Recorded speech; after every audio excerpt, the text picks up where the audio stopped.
All right, guys. $3. One day, same tree. Same tree. Oh, I'm so Woo! Holy shit! Get a shot of these. 2 farms this year. Number 1 is done. Did you say bye, Kevin? I did. I already did. Bye, Kevin. Bye, Kevin. Bye, Kevin. Bye, Kevin. Smoked it, buddy. Look at that. You destroyed it. Joey takes The shop is closing up. Make sure he takes all his right antlers. You can't leave. All right. Deer Shop Podcast, episode Western Hunting. It's episode 4. I don't know what number it is. I think it's episode 5. Depends on what order we put them in. But I am Isaac. I am here with Jay and Dylan. Not going to try to say Jay's last name because everybody messes it up. It's Miklavcic. Miklavcic. In the old country, it's Miklavcic. Whoa. Yeah. And what is the old country? Slovenia. Slovenia. Yeah. Okay. So this is Jay's first time being on any podcast. Yeah. Breaking my cherry. Breaking his cherry. Dylan was here It's my second. last week. Oh, by the way, cheers. Yeah. Thanks cheers. for having me. Yeah, of course. Yeah. Appreciate it. Good to see you guys. Yeah. We're in the deer shop because where else would we be? So we're going to start off with some introductions. Since Dylan didn't get to introduce himself last time, he's going to introduce himself now. So who are you? What do you do? And what brings you to the deer shop?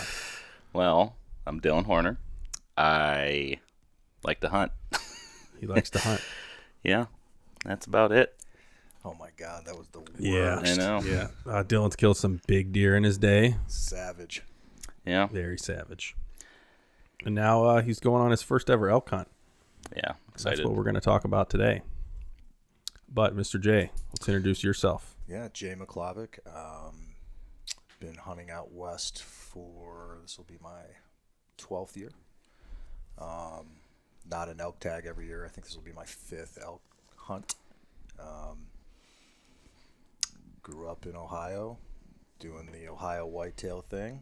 Started travel hunting for whitetail, and it gradually grew into just Western hunting, big game. I don't do much whitetail hunting anymore.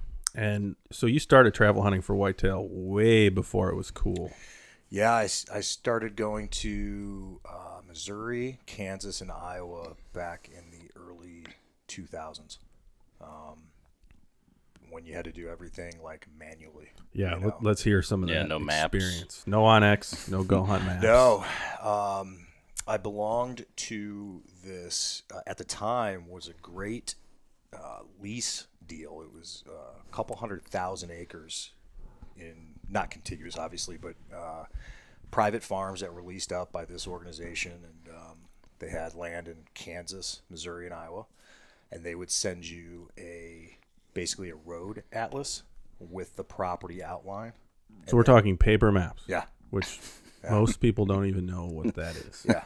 You had to get online, print them off, put them in a binder yourself, and then my hunting partner and I would manually get on Google Earth and use intersections to navigate, and then use, like, it was Windows Paint, maybe? Is that what it's called? Yeah. Yeah. Like the first ever Paint lines and, around. and put the outline around the property. That's pretty cool. And then So were they topo maps or were No. they what were they? no, Just they were plot just maps? like atlas pages. Yeah. Oh my gosh. Yeah, it was great. That's what we used to have to go off in Southern Ohio when all the public land down there. It's all.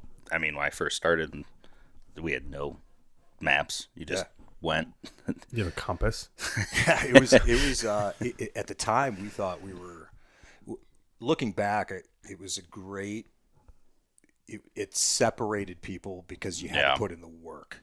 Yeah. It was. I couldn't tell you how many hours of looking at every individual map, outlining the map boundaries, and then cross-referencing it with, because there weren't overlays, like you couldn't overlay a topo map, and then going out there, and almost all my successful hunts were the first time in the first stand, like, and just hunting topography, and that's where I've killed all my big deer was just strictly hunting topography, first time on a property, first time hanging a stand. Yeah. What were the stands like back then? Were they So, not too different. not like the super light mobile setups that we have today? No, it was a little heavier. I remember my favorite stand back then was a Gorilla, like a Silverback, I think it was called. Big platform, light for the time. And there was a system where these guys, I can't remember where they're out of, but they made a auger bit specifically for a certain bolt size. And we'd wear, tree belt. Yeah, like, I remember lineman's belt. the first time you came hunting here. Yes. You're walking up there with a lineman's belt. You're Yeah. drilling into the tree Yeah. and slamming these pegs in. Yeah. Yeah. Yep. It's like climbing like a telephone pole. And the reason why that was so important was if you got to a topographical area that you found that was like the perfect pinch point or whatever, but the tree was 6 foot around, you're not gonna hang a stand any other way. You have to scale it like Spider-Man. Yeah. Well, back then they also didn't have the quick sticks or Right. any of that. It was just you got to lug in heavy sticks or a ladder. I think that was the year or right around the year they came out. Do you remember the Summit buck steps? They look like giant, like cow hooves, Yeah, I think I do remember that. and they were like 2 foot long. Yep. They weighed, I don't know, probably 20 pounds. Yeah. I mean, it was. Yeah. There was nothing light about it, but that was the best you could do. But you're not going to wrap it around something like that. Yeah. Yeah, you just kind of had Yeah. to do with what you could. Yeah. Cool. And now, His so introduction you was way switched better than mine. a little bit. So yeah, actually during one of those trips was where I met my buddy who introduced me into elk hunting. Yeah, so that's kind of how you went from whitetail hunting Yeah. to elk hunting. Yeah, I met my friend Andy. He was a flight medic somewhere in the Kansas City area at the time, and he ended up moving to Montana, invited me out for an elk hunt, and once I did that, there's no going back. No. Yeah. And that was probably what, 2011, 2000. I think. Well, I mean, we had met in the early 2000s, but like he moved up there, and that all played out right around 2011. So that's about your history. We'll get into your history out west, but that was your whitetail hunting history.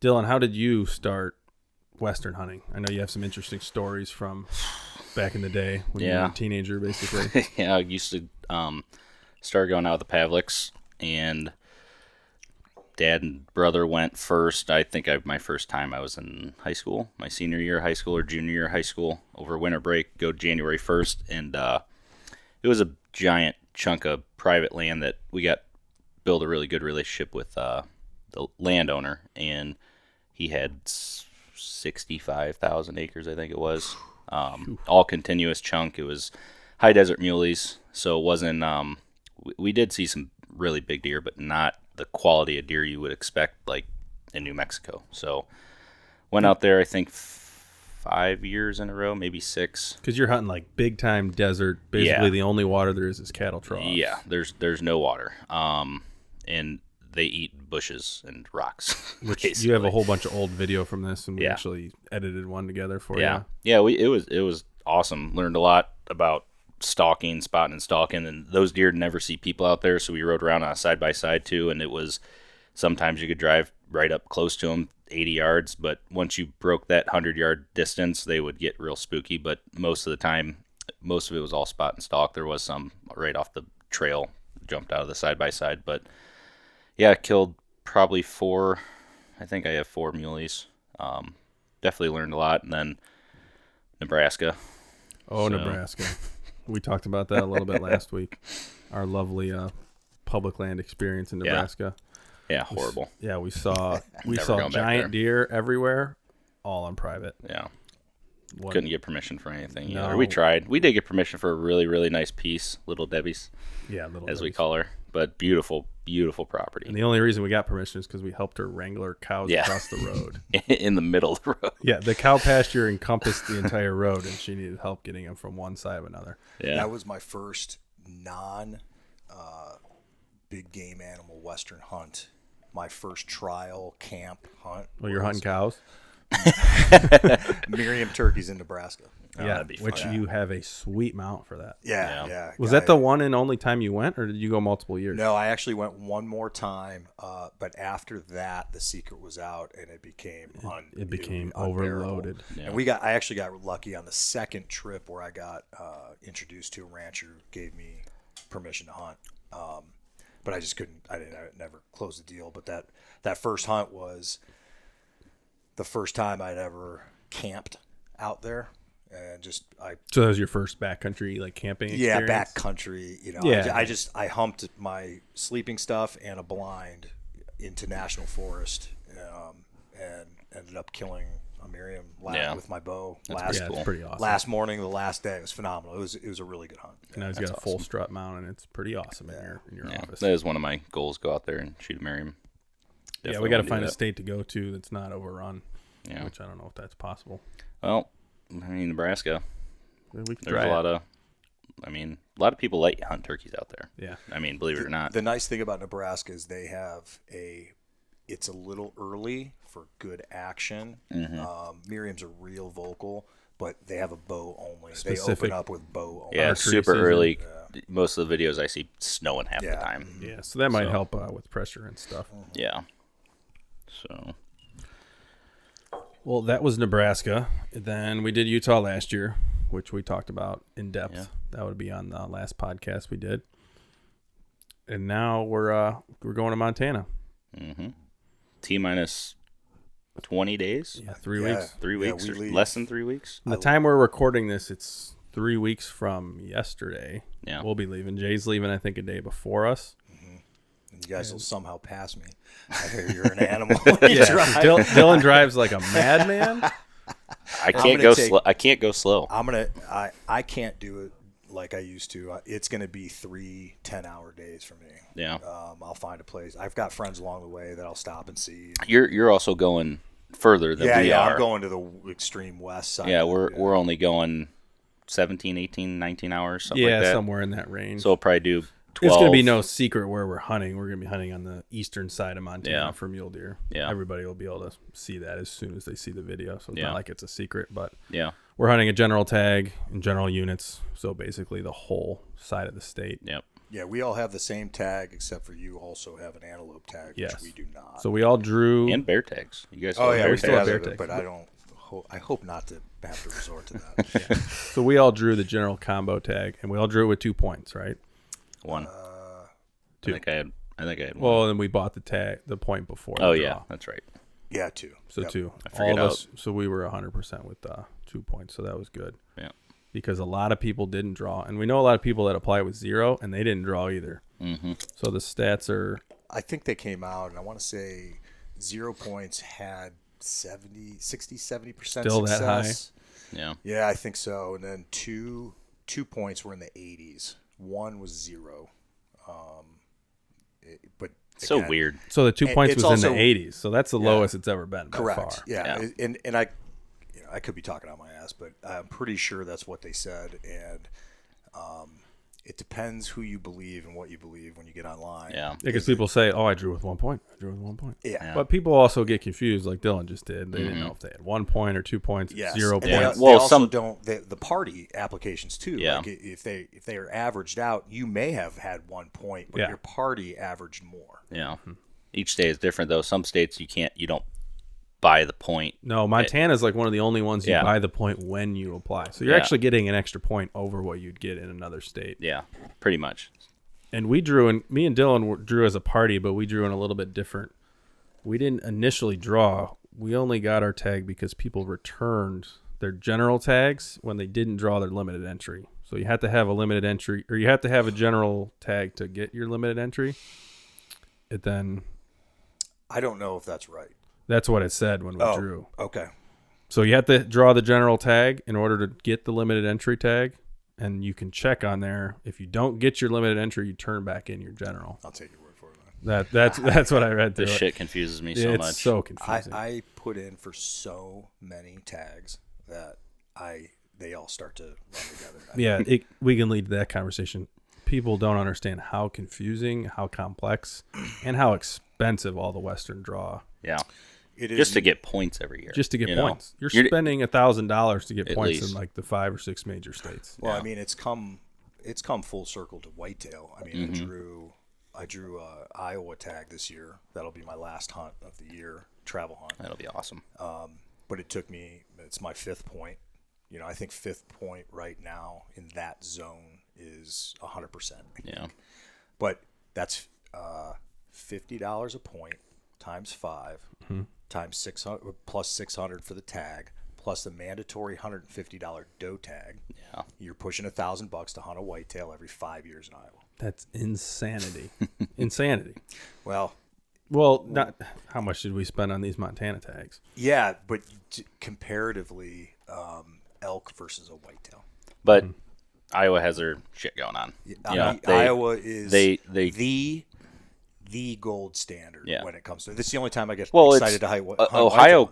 I think Ohio could be like that 100%. if they did a drawing system. Because 100%. I grew up hunting in Southern Ohio, and there's during the rut during gun season, that's the only big chunk of public land we have is down Morgan County, Guernsey, that area down there. And everybody knows southeast part of the state. But the there's so many out of state hunters because it's cheap. It's $120. Yeah, $120 for anyone in the world to come here and hunt when we have world class whitetails.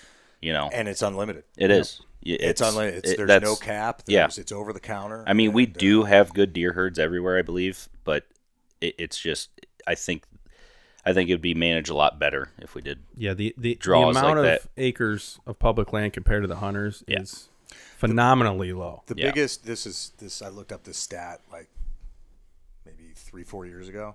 It was the biggest bummer of a stat for being my home state that I could imagine.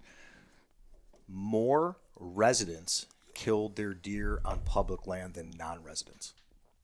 So that means in Ohio. In Ohio, so non-residents killed more deer on public land than residents did. Wow. I mean, I'm sorry, on private.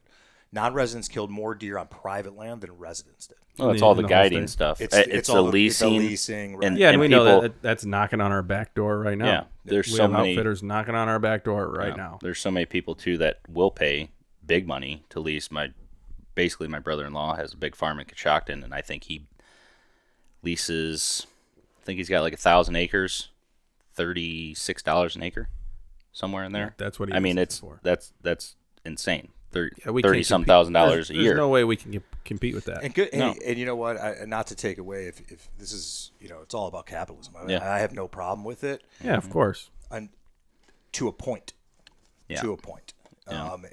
Well, and capitalism goes so far. We have a valuable resource that we're selling for pennies, pennies on the dollar. But to bring it back to like what you said, I think there is an opportunity for us to look at Iowa as a model, and we could. It's almost like if you could use the analogy of a taxidermist, right? A very good taxidermist could charge more, do less work, but make more money. Mm-hmm. Yeah, of course. Yeah. We don't do that. We just come one, come all for pennies on the dollar. Yep.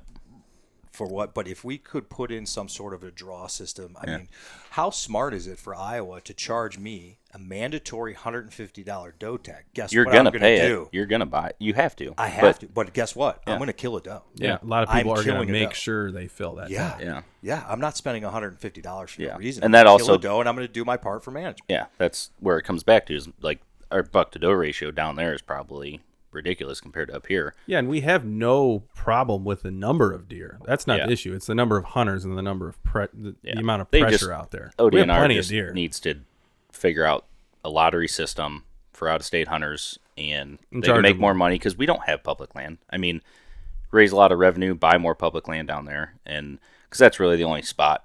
I mean, you can't buy it. There's no public land around. There's a little chunk, but there's not a big enough property. Too many houses, and down there is like you can go for 5,000 acres, 10,000 acres, or something. Oh yeah. But I don't know. So that's our whitetail rant of the day. I'm not sure how we got on that. Angry residents. So, but to be fair, I'm sure some Montana residents are saying the same thing about Absolutely. us out-of-state hunters coming to Montana. Absolutely. But there's a huge difference, though. We pay for it. If it wasn't for us, and they're going to hate me for it, they wouldn't have the public land and the systems that they do. Exactly. Because We're paying $1,500 for combo tag, something like that. including all Mine the was over points. $2,000 with the bear Yeah. tag and antelope tag. I have to say, despite all like the online non-resident hate, and as long as I've been doing this, the only bad experiences I've ever had with other people were other non-residents. Yeah. I've never had a bad experience with a resident. Yeah. I've never But even it's- had a nasty look But from a non-resident. it's also driving by. the how many tags they give out. Yeah. You know, it's not like there's more and more hunters every year. There's just more people applying every year, and people are talking about it more. And it's, So they give out a number of non-resident tags, but they give Yeah. an unlimited amount of resident tags. Well, to bring it full circle back to what we started this conversation with my early days of travel hunting, it required so much work and effort. Now it requires Yeah. virtually none. yeah, It's Yeah. all at your fingertips. you can go and go hunt and Yeah. find everything. And you what need. a great business idea. Like Oh, it's yeah. brilliant. And they know their shit. Yeah. Like it's They it's- do the research and, Yeah. and they make cool shit. Yeah. I love watching their videos, Yeah. listening to their I mean, podcasts. yeah. Yeah, So yeah, I mean, It's an interesting conversation to have. I wish we could have someone from Montana here to talk to. I'm wondering when it comes full circle though, and then all of a sudden, because Iowa has been that area of Iowa that I hunt has been 5 points for the last 15 years. yeah, When's it going to come full circle where the eastern side of the United States cannot get drawn out west, and they start putting more and more into Iowa? All of a sudden, Iowa starts seeing all this point creep. You know, I think it's cyclical. and yeah, I think it's all going to catch up everywhere. yeah, yeah. And we're going to start seeing draws for Indiana tags and West Virginia tags and all that. All that's going to happen because Except Ohio. Come one, come all. maybe it'll change one day. yeah. Who knows? But anyways, we got off that little tangent. Let's talk about our hunts. And I'm going to have Jay start because he has an impressive lineup. It's gonna be a good year. I drew 3 good tags for me anyway. I drew a Montana combo tag, a tag that will remain nameless because it's hard to draw and I don't need to draw any more attention to it. Fair. And if I were to give any details about it, you'd know what it was right away, and all of a sudden it would go from 14% chance to 4%. 0%. Yeah. Regardless, But I've it's going to actually- be a cool tag. Yeah, it's going to be a great tag, and it couples up with my Montana trip. So as soon as Montana's ending, this one's starting, and then I'll have 6 weeks. I'm leaving August 29th, and then I due back here. I think my first day back at work is October 15th. So he's going to be on the road for 6 weeks. Yes, Most common folk can't really imagine what that's like. Yeah, Damn it's, firefighters. I think well, and I don't have a family, so Yeah. my responsibility is having a good time, and We appreciate that. yeah. So I'll come back for 2 weeks, and then right around Halloween, I'll head back to Iowa and be there till I haven't really discussed with my hunting buddy out there how long I can stay, but when I overstay my welcome, he'll kick me out. It's going to be at least a couple weeks. I Yeah, imagine. yeah, for So sure. you're going to be 8+ weeks yeah on the road this year. Yeah. That is impressive. So it'll be good, man. I feel like Not including the bear hunt you guys already went on. Not including. oh, the that's bear right. hunt we went Yeah, on. no. To be mentioned in a podcast in the future. Yeah. But and then I'll have to wrap it up, and I'm shutting everything down until next year, when I go to Alaska. Yeah. So Which we are very jealous of. Jay is planning an Alaska trip, and I'm sure we'll do a podcast about that before he goes. But he's doing a do-it-yourself moose hunt, basically. yeah, I think that's what we all pride ourselves in. I think is the do-it-yourself.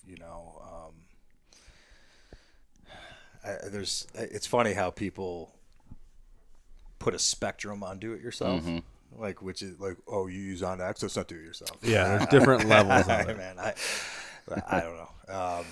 But what I consider do it yourself, I do all the homework. We do all the homework. We sit together. We map together.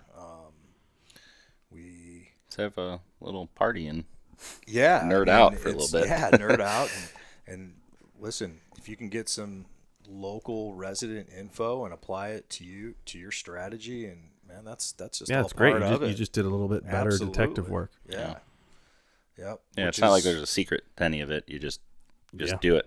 Some people have more resources than others, and some people know people there or here. Yeah. And I mean, my biggest resource is time. Yeah. I get to be out there the entire month of September, and I'll probably come home with tag soup, and we hope not. And it'll still be awesome.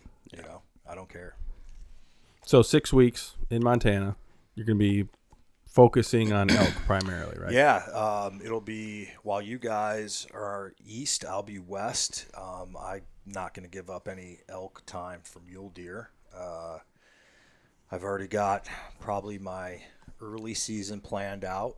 I've got some plans for that, and then hopefully you just kill an elk first week while we're mule deer hunting, and then I'm heading your way. Then we'll come out to you and we'll hang out with you and find all the elk. Either way, you can guide us. It won't be do it yourself for us anymore because we have a guide. Yeah, it'll be. But I mean, I'll be flying solo unless we can hook up, and I hope we can. That'd be great. Yeah, that's going to be in the plan somewhere. I'm sure we will. We'll be out there. My plan is to be out there for 3 weeks. Yeah, so we'll kind of jump to mine and Dylan's hunt before we talk about Jay some more. Yeah, me and Dylan are leaving Ohio the end of August. 30th, I think. Yeah, August 30th. Yeah. I think it's like midweek. It'll take us a day, hopefully just one, maybe a day and a half to drive out there. I don't know. Dylan might just leave me in his dust because I stopped at a rest stop too many times. I think we don't need to kill ourselves getting out there. There's no reason to. Get a good 12 hours in the first day, and then have 5-6 hours to drive the next day. Yeah, and then we can hunt that evening. Or you can start scouting. So our tag doesn't start till that Saturday, but I have an antelope tag, which opens up like 2 weeks before. So we're going to be scouting the first couple days with the chance of maybe getting some stalks in on some antelope. And the antelope tag in Montana used to not be sought after, but now it's more sought after. It took me a couple points to draw it, but it's a archery antelope tag, and hoping to have some luck with that. I don't know exactly how it's going to go. I'm going to be doing the spot and stalk method. Are you not going to do I don't water know. hole blind? I don't know if I'm going to take a blind. I'm not sitting there with them. We've had this discussion I'll go many scout. times about how I don't have the patience for that. I have patience to deer hunt, but I cannot sit there. And I don't think I have the patience for it either. Yeah. Possibly there might be some long midday hours sitting a watering hole. Yeah. Maybe a makeshift blind. Yeah. Maybe I'll take a blind. We'll see. If we find mule deer first, though. Yeah. If we find what is your order? Are you guys going to do? We're starting. Well, if antelope's obviously always there. But the antelope, I think it's going to be a target of opportunity. Yeah. Okay. We're not going to go out and search, I don't think, too much. Unless if we see them, mark them, hunt them, try to. But yeah, I think the antelope's going to be quick stalks. And when I was there, so a little bit of history, I went to the same spot we're going rifle hunting 2 years ago. And I was successful with getting a 4x3 mule deer. Not a bad one for my first mule deer, but I did see a lot of antelope, and they were mixed in with the mule deer. So that's why the antelope kind of is going to be a target of opportunity. We're stalking in on a mule deer. We find an antelope that we can put a stalk on. That's what we're going to do. Yeah. So start hunting Saturday. Yep. And the nice thing is too, we'll have 2 trucks. So because he's staying out there longer than I am, but with having 2 trucks, we talked about parking. If there's a big stretch of public that we can get, which I already have one picked out. It's actually where I shot my mule deer. I mean, if we can, if it's a 10-mile stretch and we can camp it, hunt it for 3-4 days, get to your truck. That way, we don't got to hike back the other way 10 miles. And covering land out there, I think is going to be a huge thing because it's big open land. There's little coulees, little river bottoms and stuff, but it's mostly open. Yeah, we got to make sure we find chunks too that is no ATV allowed. Are they all ATV? It kind of depends out there. There's national forest land, and there's state land, and there's BLM land. The BLM land, they're allowed to take 4-wheelers, but only if there's like a designated trail. Yeah, because Nebraska, we're hunting. There's people just flying by us, getting all the way in the back, and Which that was on national forest land and they weren't allowed to. yeah, but People do what they're going to do. I didn't have any issues when I was rifle hunting, but I also wasn't in that unit for very long. Yeah, you're only there for 2 days, A day. Yeah. Well, So- a day and a half. I shot my deer on the first day. Yeah, so I think we're gonna do that for a week. Yeah, Or at least so. a week. Say a solid week, unless we kill early, and Or if it's 100 degrees like it was last year, maybe Yeah. we'll bail to the mountains. yeah, And we could come back and hit it on the way out. yeah. I mean, it's what, probably 5 hour drive from where we are, 4, Yeah, just depending on where we just start. generally to get from the east side of Montana to the west side of Montana. It's no secret where we'll be going. We're not going to share specifics, but probably about 6 to 8 hours Yeah. across the state. Yeah, And there is some places closer where we could stop and look for elk. But a lot of that's those, one thing we need to go over too. the units, we it's need- so confusing. Well, we need it like tonight after this podcast. I want to sit down and mark units where we can hunt mule deer and elk in. Mm-hmm. I want to mark all the units we can elk hunt in, because that way when we're out there, you don't have service or something. Where we're driving, we see elk. yeah, know. and this all goes into the homework we do beforehand. Mm-hmm. Because no matter what we do homework for weeks, and then when we're out there, we're trying to find Wi-Fi so we can get back on the computer and map. Yeah, It's an inevitability. That just happens. You can never do enough. Yeah. You can never do enough. But the more prepared you are, the yeah, better. absolutely. Yeah. Yeah, the more, and you're never. It's like building a pole barn. Yeah. Yeah. You build it. You're always going to wish you build it bigger. Yeah. Yes, exactly. and I don't think we're gonna waste too much time either, taking days to walk miles and miles and scout. Because we did that in No, Utah, and we just got find wore our out. glassing points, and we're gonna Yeah. find the deer. Yeah, and the eastern side isn't going to be bad to walk Yeah, either. let your you know, glass it's do the walking, man. yeah That's exactly what we're gonna do. that, and it's not bad to walk too. I mean, we're not going to be No, mountains. and every inch of land we're gonna be on is cattle pasture land, Mm-hmm. basically on that eastern side of the state. So there's gonna be nice trails. It's gonna be flat. There's not too many mountains. yeah, Water's gonna be our biggest issue. We're gonna be filtering water out of nasty cattle. Do you guys bins. have like I mean, you two killers won't, but let's just say hypothetically, you're having a rough go. Do you have a max to where you're going to tap out and head west? a week. Yeah, I think a week. I think Because we want to get elk hunting for, we want to have a solid 2 weeks elk hunting. I think because that's what we'll have.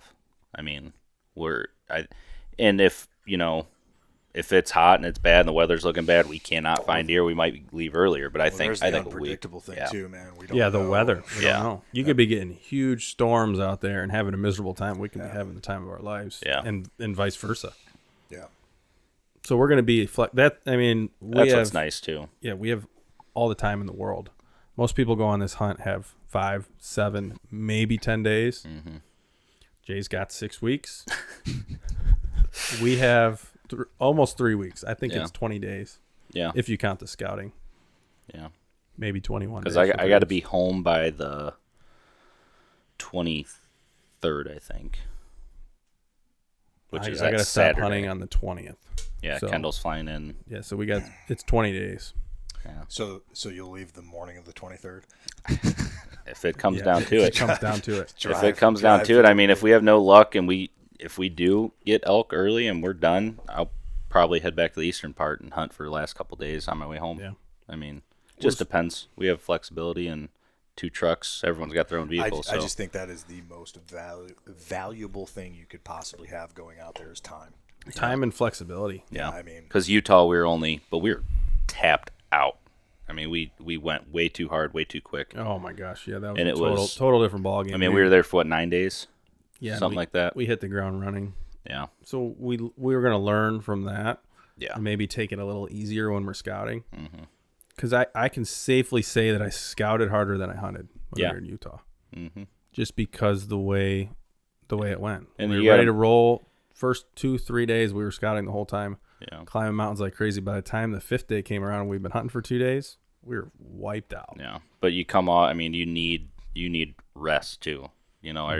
Coming off the mountain after you killed your deer, come back down, sleep in the hotel room, take a shower is the best Oh thing in my the God. world. Get some real reset food. everything. yeah. And that's, Panda Express. that's what we were talking about with my 6 weeks. That'll be my longest stretch I've ever done. I think the Yeah. longest I've ever done was like 4 and some Yeah. change. And at the end of that, man, I was struggling. If you kill early, can you go start your other hunt soon or a certain date? I could scout, but I've already drawn this tag in the past. Yeah. So it's pretty much a done deal. I already know. So if you where kill I'm the going. first week, if I kill the first week, I'm gonna try to find you guys. Yeah, because he's gonna be able to mule deer. Because I can still mule deer. Oh yeah, that's true. And then he's got the same tag as us. I'm gonna bring my fishing stuff. Yeah. And then again, I'll make use of the time. I'll scout. I should bring my fishing stuff. Smart idea. I mean, I'll scout more. Yeah, I'm bringing my fly fishing stuff. Yeah, for sure. you gotta. We do have to. The regulations on Montana fishing is way different than here. Yeah, it's there's confusing. certain, but we do have a fishing license that came with our. Yeah, certain rivers are no barbed, no felt bottom waders. We just have to double check all that stuff. But I definitely want to do some fishing, even if it's just in a little stream. Yeah, somewhere. it would be awesome. That'd be cook up a trout. Oh yeah, open fire, and just to kind of kill the monotony. Yeah. Oh, it's always great to break it up. And that goes back to having time. Yeah. And some people might want. How do you survive for that long out there? Like, give us a rundown of your trip. You break it up into wipes. So I think a lot of it, I don't make the claim that it's for everyone. Yeah, because this is the thing you don't see. You don't see this people talking about this on the internet. You don't see this in all the sexy YouTube videos. No, the people being out solo- there for weeks solo. And like I shared backstory. I shared my first Western hunt with my friend Andy the first time I ever went. And ever since then I've hunted solo until you and I went. Yeah, until we start hunting. Yeah. So I'm very particular on who I go with. I'm just that way because I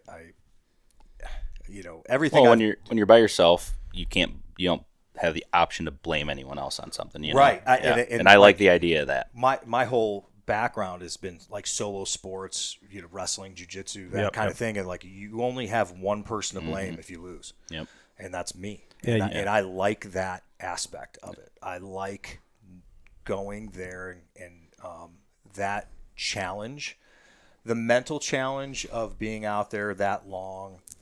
People think, oh, you're on vacation that long. It's how hard is it? It ain't. It is. It's not a walk in the park. It gets.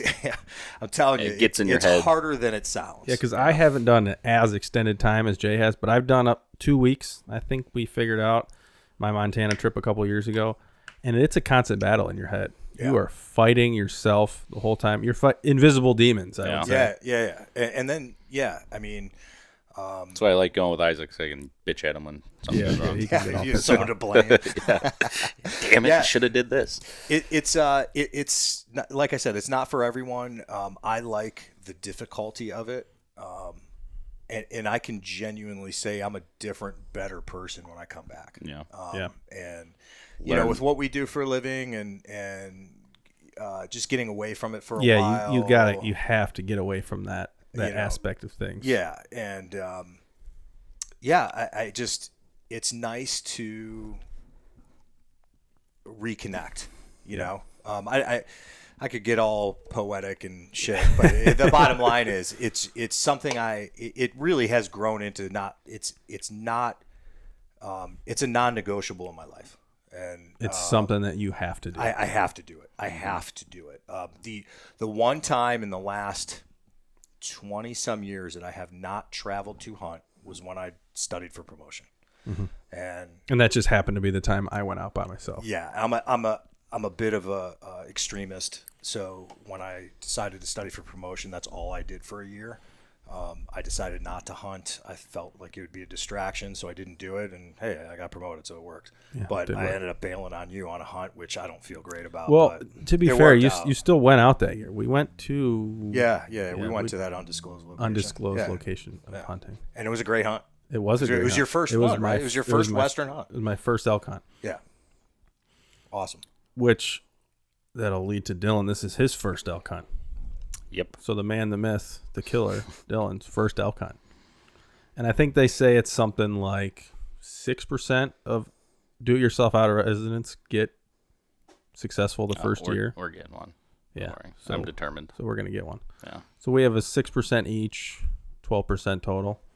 I think we can deal with those odds. I don't know. I don't think it works that way. But No. I think it's 6%. You just gotta. Yeah, no it's matter just how you 6% look at it. I mean, total. we're very. I think all of us are very instinctive when it comes to hunting that style that we're doing.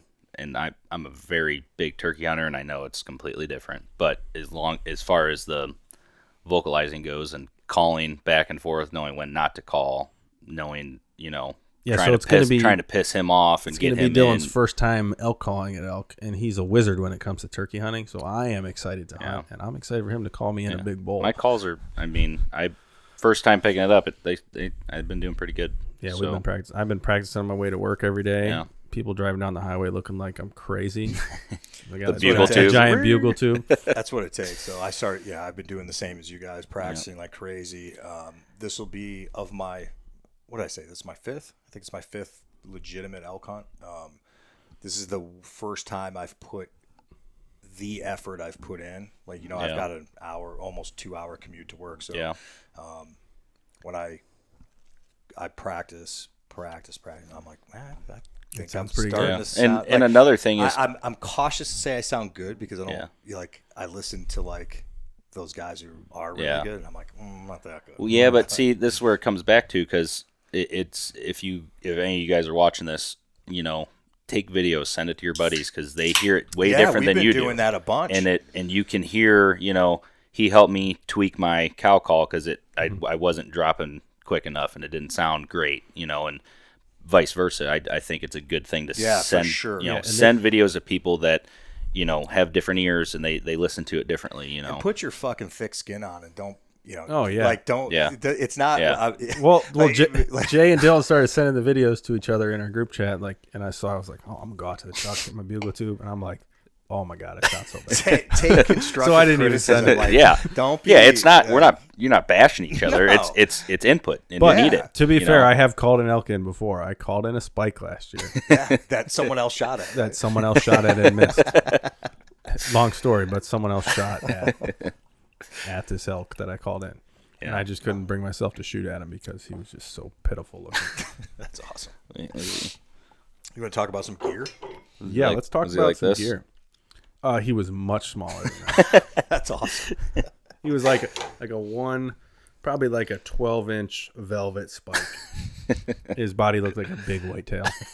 That's awesome. And I heard him run over the hill, and I heard an arrow whack a tree. And then I come to find out a couple hours later when these guys walked up on me that they missed that same spike. That's great. Yeah. So getting the gear, I guess. Yeah, those are our hunts. Yeah. Did we leave anything out? No, I don't think so. Basically, we're all just doing the general tour of Montana this year. And then neither of you were going out west after that again. No, I mean, I would love to. it depends. I have buddies going out that are rifle hunting in October. All depends on work. How busy we are. If I can sneak out, fly out there for 5 days, come home, they bring my shit out there. We'll see. Yeah, 'cause possibly. the rifle hunt out there, it's a different ball game, but it was fun when I went a couple Yeah. years ago. I mean, I probably won't loved go. that trip, and if I had time, I would go. But I'm just too I'm going to be opportunistic of my time. If for some reason I kill early in Iowa, I will have my stuff to just head north. And because that is such a fun hunt, especially on the east side of Montana with the amount of deer. There might not be the trophy deer, but the amount of deer out there makes it. Yeah, it's they're super out there fun. though. You gotta find find them. We'll find 'em. Put boots on the ground. We're going to talk about gear for a second, and actually the most I'm excited about is this gear that Jay just ordered. What did I just order? You just ordered a camera. Oh God, yeah. Jay ordered a video camera. Well, is a GoPro a video camera? It's a video camera. Yeah. All right. So yeah, there's I have been the biggest. We flipped him to the dark side. Yeah, they flipped me, man. So I've always had this thing. I have a touch of Matt Ranella in me. Yes. Where Hunt quiet.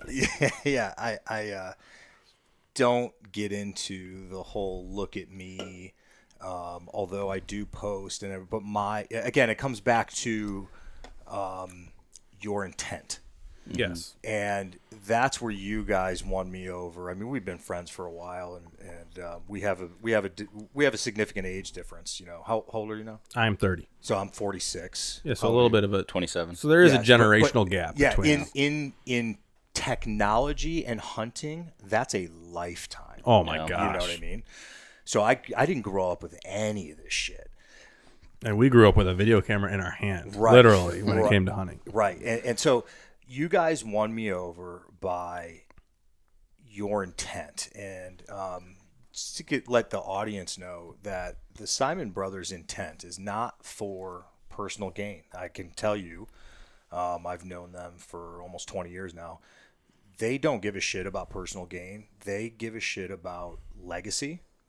They're multi-generational in the town that they grew up in. And it's the best way I can put it. It's a video scrapbook that they can hand down to their kids and their friends' kids.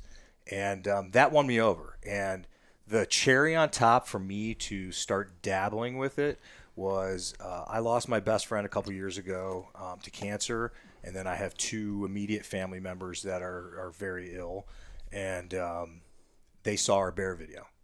And I'm telling you, their reaction to seeing that and seeing, since they can't do it or they can't be there, to see that and see what I do out there and what we do out there, they couldn't stop talking about it. They were like, that's the coolest. That they got so much enjoyment out of, living vicariously through that. Yeah. I'm like, you know what? I'm almost an asshole if I don't. Yeah, and just hearing that, it reaffirms everything we do. Yeah, this it's for. giving me That- goosebumps That's what talking that's what about it. makes it Yeah. worth it. Yeah, Yeah. and it's not like we know plenty of people who do this for personal gain. They want to be Oh, the yeah. next big thing. Whether it be personal or they want to monetary. be, or, they want to Yeah. be sponsored. They want to be the next whoever the fuck. Yeah. And I could tell you one thing that I personally do not give an absolute fuck what anyone thinks about, when it comes to that. I don't ever really post much. I don't know, the last $4 I killed, I don't even think I posted a picture of it, but Don't worry, we did. But it comes down to the criticism. You hunt, you do what you want to do, kill your deer how you want to kill them. Same with elk hunting, mule deer hunting. I'm sick of hearing people, and then they ask, oh, where'd you kill it at? This and that.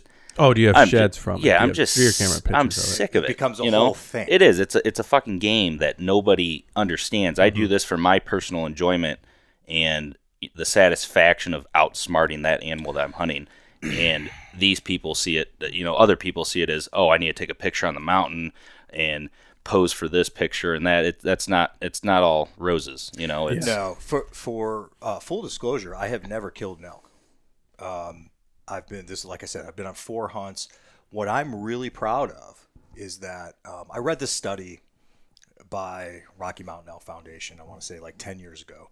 They put out this survey and they listed a series of things that they thought were the most difficult aspects of elk hunting. And they asked you as a member to rank them. And 80% of the people ranked finding elk as the number 1 most difficult thing. Just fucking finding them. I am proud to say that I haven't killed one. I missed a bull last time I went hunting, and every hunt has gotten a little better every time, but I've never gone on a trip and not found elk. Yeah. And I take a lot of pride in being able to sit down in front of the computer, do my research, and go Yeah. use my woodsmanship and put that together. That is one thing, woodsmanship, that people do not have anymore. No. It is a lost Yeah. trade, and it's a lost art that no one, with the cameras, the food, the corn, the bay piles. that goes out. You see all these people on YouTube or TV that are going out killing elk and killing mule deer. That's not. It's a different reality, and everyone's so used to being babied. They think it's easy. And what I think what we're all agreeing on is it's become very judgmental. Yeah. It's become very judgmental. Unbelievably judgmental. Right? I go out, I spend all this time, I come home without something, and people are like, well, what the fuck? Yeah. Why'd And you I do go- that? I go, well, I'm still as thrilled as I could possibly People don't be. understand that. Yeah, it's because you have an unimpressive trophy wall. Yeah. Yeah. To quote our friend. Is he your friend? Nah. Yeah. That's yeah, I mean, again, going back to the judgment, I invite someone into my home. They see my paltry 160s deer, and Yeah. they say it's unimpressive. But they'll never understand the experiences that we No. had. Yeah. They'll never be able to they have never those do. experiences because they're too wrapped up in. Yeah. No, Yeah. they're too worried about their image. No, They're I mean, worried about again, how things it are. comes back to personal enjoyment. And I'll tell you one thing. I'll be damned if anybody thinks they have the right or any capacity to think you can alter that, take that away from me, Yeah. or what, for anybody. Yeah. To each their own. Yeah, And, exactly. just because you know how I feel about baiting, Oh yeah. but I don't judge any. Well, I don't like it when people do things that undeniably increase their odds and then shit on people who choose not to do it Yeah. for not doing it and going home empty-handed. Yeah. Like, look, man, it is what it is. Yeah, they're just using a bunch of odds multipliers to Yeah. their advantage, which for them is smart. But Yeah. sometimes they think that that's a skill. And also, Yeah. I get no satisfaction out of that. Yeah. I get more satisfaction out of hanging a stand on a property I've never been and going 20 more yards and that booner would have been mine. Yeah. Versus I had the corn pile to bring that booner to me and now he's on my wall. Yeah, my corn would've pile. been- My corn pile had 100 pounds more than my neighbors, so that's Yeah. why I shot. The Yeah, deer. I just But Yeah. it goes back to woodsmanship because Yeah. that people don't have anymore. No one knows how to go look for sign. They don't understand trail systems. topography. They just pinch points are huge during the rut in Ohio, and you got to know when to hunt them, where to hunt them, where the does are. People don't do it anymore. Yeah. I mean, they do, but a lot of people. What I think pisses me off the most is when they bitch about it, and it's like, dude, go try harder. They see and the media has ruined all that for everyone because they see everyone getting all these successful hunts and this, and you could go on and on about it, but And again, it goes back to intent. yeah. What is your intent? Is your intent to be the man Yeah. on Facebook? Is your intent to be the man on Instagram? Yeah. Well, then you're probably not my buddy. Yeah, You know. exactly. Yeah, yeah. So, anyways, Jay got a camera. Yeah, back to that. So yeah, So we're excited for that. 'Cause bringing that full circle. Yes, I decided that. I asked these guys first. I said, "Hey, if I were to do this, get a GoPro and use my phone, because if you guys see the bear video that Isaac and I were in, it's just GoPro and just phone video. that's all it is. GoPro and phone. And it came out beyond what I could Yeah. imagine is Yeah, possible. we told the story of the trip, and it was perfect. Yeah, And the camera never got in the way. We were never scripting anything. It was just there, and we were doing our thing, and it was awesome. Yeah, it was and I awesome have- to look back on. Yeah, another cool thing too is this. I got a MagView phone scope, but they make this adapter you mount on your stabilizer, Yeah, we were just talking about that. and smack this right on there and film. And instead of having a GoPro there, you got two camera angles now because obviously you can't shoot a deer and hold your phone. So it's a monumental day at Siman Brothers Outdoors because Jay and Dylan are both going to be filming. Holy Moses. I didn't buy it yet. I can't Yeah. find. It's a different setup. Well, The we MagView does not make it. I don't think. Well, we got to get you to buy it. Yeah. Yeah, so these next 2 years, I'm going to do a little, filming and documenting, and I'm going to do a GoPro phone. I'll take it on all my trips for the next 2 years because these next 2 years are going to be amazing. You know, between Montana. Yeah, and we are so excited to see this footage and to put it together because it's going to come from a point of view that we can't even really imagine. Because, Well, and that's the other thing. I wouldn't be doing this without their help because I ran it by them first. Said, hey, if I were to do this, would you guys, if I just gave you 10 memory cards full of shit, would you help me go through this because I don't have the patience or the know-how for that? And they said, Yeah. oh yeah, it's what we love to do. Yeah. unequivocally, Well, that's what we yes. did when we were in New Mexico. We filmed some stuff, and Caleb's like, "Give me that card." And we didn't film. It wasn't great footage, but But it came out to be an awesome yeah, video. There's I some mean, awesome footage on It that. was from 2014, I think, and he put a really good video together for it. So that's just what they love to do. Yeah. I mean, God bless them, man. I don't have the patience. Yeah, so when No. it comes down to these crazy trips that we're doing, we're going to be filming them all. So Yeah. that's going to be awesome. to see how these go. And I'm going to try to stick with it. I'm going to try to stick with filming all sorts of B-roll and everything the whole time because it's tough. Yeah. And I'll be honest, I get sick of it. I love. Oh yeah, Dylan gets way sick. I filmed when I was younger, growing middle school, high school. I filmed for 10 years and self-filming, and I've done it. So it's fun and it's awesome to look back on those hunts and memories and stuff. But I've missed some really, really good opportunities at big deer, big animals that the camera was there. I was worried about the camera, and point of diminishing returns. It did, and it set me off, and I'm like, this isn't fun to me anymore. I just want to go hunt. I don't want to worry about that. I don't want to do it. But it's nice too when you hunt with these guys and someone always is wanting to film. Someone kills early, you got a full-time cameraman. And you can go back and watch. That, Yeah. I mean, that's what we love, That's going fun. back and watch. Yeah, it When is. we're hanging out here at the shop, that's all we do is watch our old videos. Yeah, and I actually found my old camera, and I had took the SD card out, put it in my computer, and it wouldn't download. So I plugged the camera in and started watching these videos, and they're dated from 2012, 13, 14. Oh, wow. And it was little me and just filming. And Little it's no awesome, beard Dylan. Awesome. No, I had a beard. It was awesome. I had a turkey kill on there. I didn't know I had, and all kinds of deer hunting stuff. I mean, and it was good footage too. Yeah. Like I was like, man, I can't believe I did this. That's cool. So- I see, and I like the artsy side of things too. Yeah. I like the things that like evoke emotion.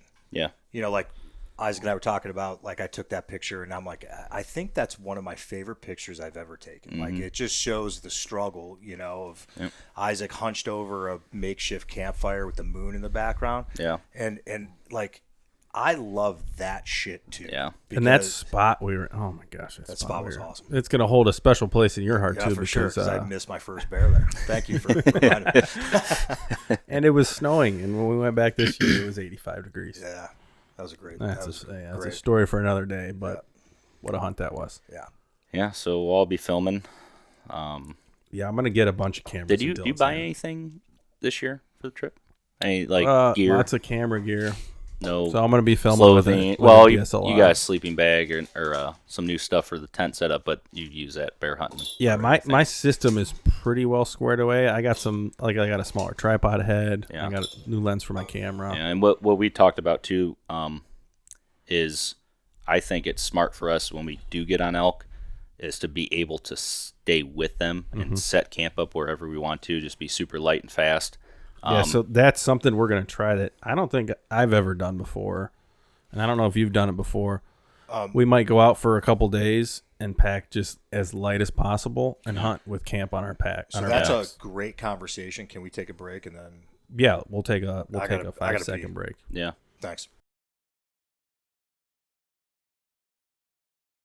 Oh yeah. But anyways, we are back from our intermission. This is either going to be the same podcast or possibly a part 2. We're already an hour in, so you might be hearing this the next week. I'm not sure, I think it's a good two-parter. but yeah, we can. We might be able to squeeze 2 parts out of this. We'll see how long we people talk give for. me- Yeah, That you could much do of a shit. gear one and a Yeah. Montana hunting one. Yeah. Well, we were just talking about gear, so we'll get back Yeah. into that. We started talking about cameras. We're all excited to film these adventures we're going on. I'm going to be taking a little bit different approach with the filming than I have in the past. So in the past, if you watch my past Western videos, they kind of been vlog style, GoPro in the face, phone scope on the animals. I'm going to try to take a little artsy-fartsy method to this. So we'll see how that goes. I got a new camera that I can mess around with. Yeah. So that's my plan for the filming. Isaac, have you changed any major gear aspect for this trip? For this trip, from the bear trip, no. Okay. Everything is the same except my cameras are You, a little bit you didn't different. change your arrows again? Well, this is the bear trip. I know. You get those texts too. Oh yeah. Well, the I bear wanna do trip these was a arrows. rifle hunt, and this is an archery hunt. My bow is very similar to what it was last year during my elk hunt, except I'm using a 3-pin sight this time. So I have a 3-pin slider that I'm using. Before I was using a single pin. Yeah. So we're gonna see how that goes. I don't with get me. all super into arrow weight and all that stuff. I like something medium line weight, I guess. Yeah, so let's talk about our setups since they're all pretty dramatically different, I would say. Well, mine's the same since I built it, but I think I'm shooting it's close to 480 grain arrow, or 500 maybe, or 500. Yeah, I don't think remember. when we weighed yours, it was like in the 460s. Yeah, it might have been, but So Dylan's shooting a traditional whitetail setup. yeah, A little Gold Tip Pro Yep. were you using Rage? Yeah, yep. I was shooting fixed blades for a year or two, and I just could not get it tuned right. But never had any issues with the tripans I've been using. And I think it was me and Ethan, me and someone were just talking about setups and weight and for elk hunting and stuff. And I think I'm not changing anything. Either you hit the animal where you want to hit it, you hit it in the shoulder. I don't care what you have. I don't think you're gonna going have through it. You're gonna have a real hard time killing it. Well, Yeah, agree to I disagree. mean, no matter how heavy your arrow So is. we'll start with I Dylan. think- We'll go to me, and then we'll end with Jay Yeah. because he's a total different Yeah. animal than the rest of us. Yeah, but yeah, we'll see. I mean, I've killed many mule deer with this setup, and I Whole think shitload of whitetails. yeah, a lot of whitetails. You hit it, like I was saying, you hit it right. Behind the shoulder, I've had pass-throughs at 60, 70 yards on mule deer. And there is so, something to be said about being consistent and using what works for you. For Yeah. sure. Like I just And watched, confidence. yeah, confidence. and the is complete huge. confidence. Yep. And I listened to a podcast and watched a video. I think his name was Sam Davis. It was a Stone Glacier video, and he was hunting bison. It was a once in a lifetime tag to hunt bison. And he's like, I'm gonna use the arrow setup that I'm the most confident in. Absolutely. So I he think used a starts there. Grim Reaper broadhead, so an over the top expandable, old school expandable, and just hammered this bison. So a giant animal with an expandable. How heavy? Do you know how heavy his arrows were? I think they were like an average arrow, like Yeah. upper 400s, Yeah. mid 400 grains. And I mean, I think he shot it twice, and this first shot was a complete pass through, Yeah. and he watched it die. Yeah. So there's something to be said for that. There's something to be said about being confident in your setup. 100%. There's also like for me, I hate changing shit. Like Yeah. once I have a setup, and especially because I majority of the time whitetail hunting. So when I set the bow up, set up for whitetails, little bit on the average side, a little maybe on the heavier than average, but like I said, killed plenty of mule deer with it. Obviously the same as a whitetail, but So you don't? Is it for lack of time, or do you just not like to tinker? I do like to tinker, but I don't like changing stuff that works. Because I know Yeah. with You know. with your job, time's valuable. So like, Yeah. I didn't know. Like with us, I love to just tinker. Yeah. Well, see, when I start tinkering, and I can't figure it out, I get pissed. Like I build when I was building my arrows, I fletched everything and did all that, but it just got to the point. I found it where it worked, and it just has shot beautiful. My arrow is throwing darts at 100 yards, and Yeah, because you've been using that same setup for how long now? probably 8 years. Yeah. I would Nice. say maybe 10. I've had the same arrows. I do when I do go to a new arrow setup, which I'm seeing in my near future. I probably will do it on the heavier side and bit keep heavier. that set up. Like probably the 500, mid 500s maybe. I mean, what are you at? Mine are mid fives. Yeah, so I'd Which probably is be from a whitetail perspective, that's heavy. Yeah. There's people out there shooting 375, 400 Yeah. grains. yeah. So And my setup it's an Easton Axis 5mm, a pretty common carbon arrow, but then I'm shooting a heavier spine, so a stiffer spine and a 75 grain insert up front. So it makes my arrow really front heavy. And then I'm shooting, my main broadhead's going to be a 100 grain sever, so an expandable too. So I'm going to be shooting a heavy arrow. I have a heavy draw weight, 75 pound draw weight. So a lot of momentum behind an expandable because I just can't get confident with the fixed blades. yeah. Well, I that's can get them to fly, but then you have one inconsistency in your form, and that it's shooting 6 inches off, and yeah. I can't do it. Yeah. The expandables give you a little bit more margin for error. Yeah. And then we got Jay. Yeah, I'm a heavy arrow bone buster theorist, I guess. Yeah.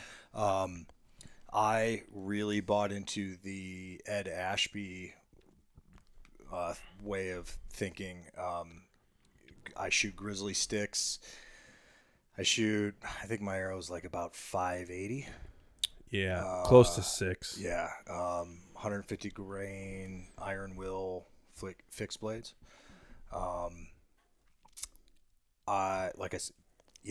I've shot a bunch of whitetail with it and a and 2 antelope. Yeah.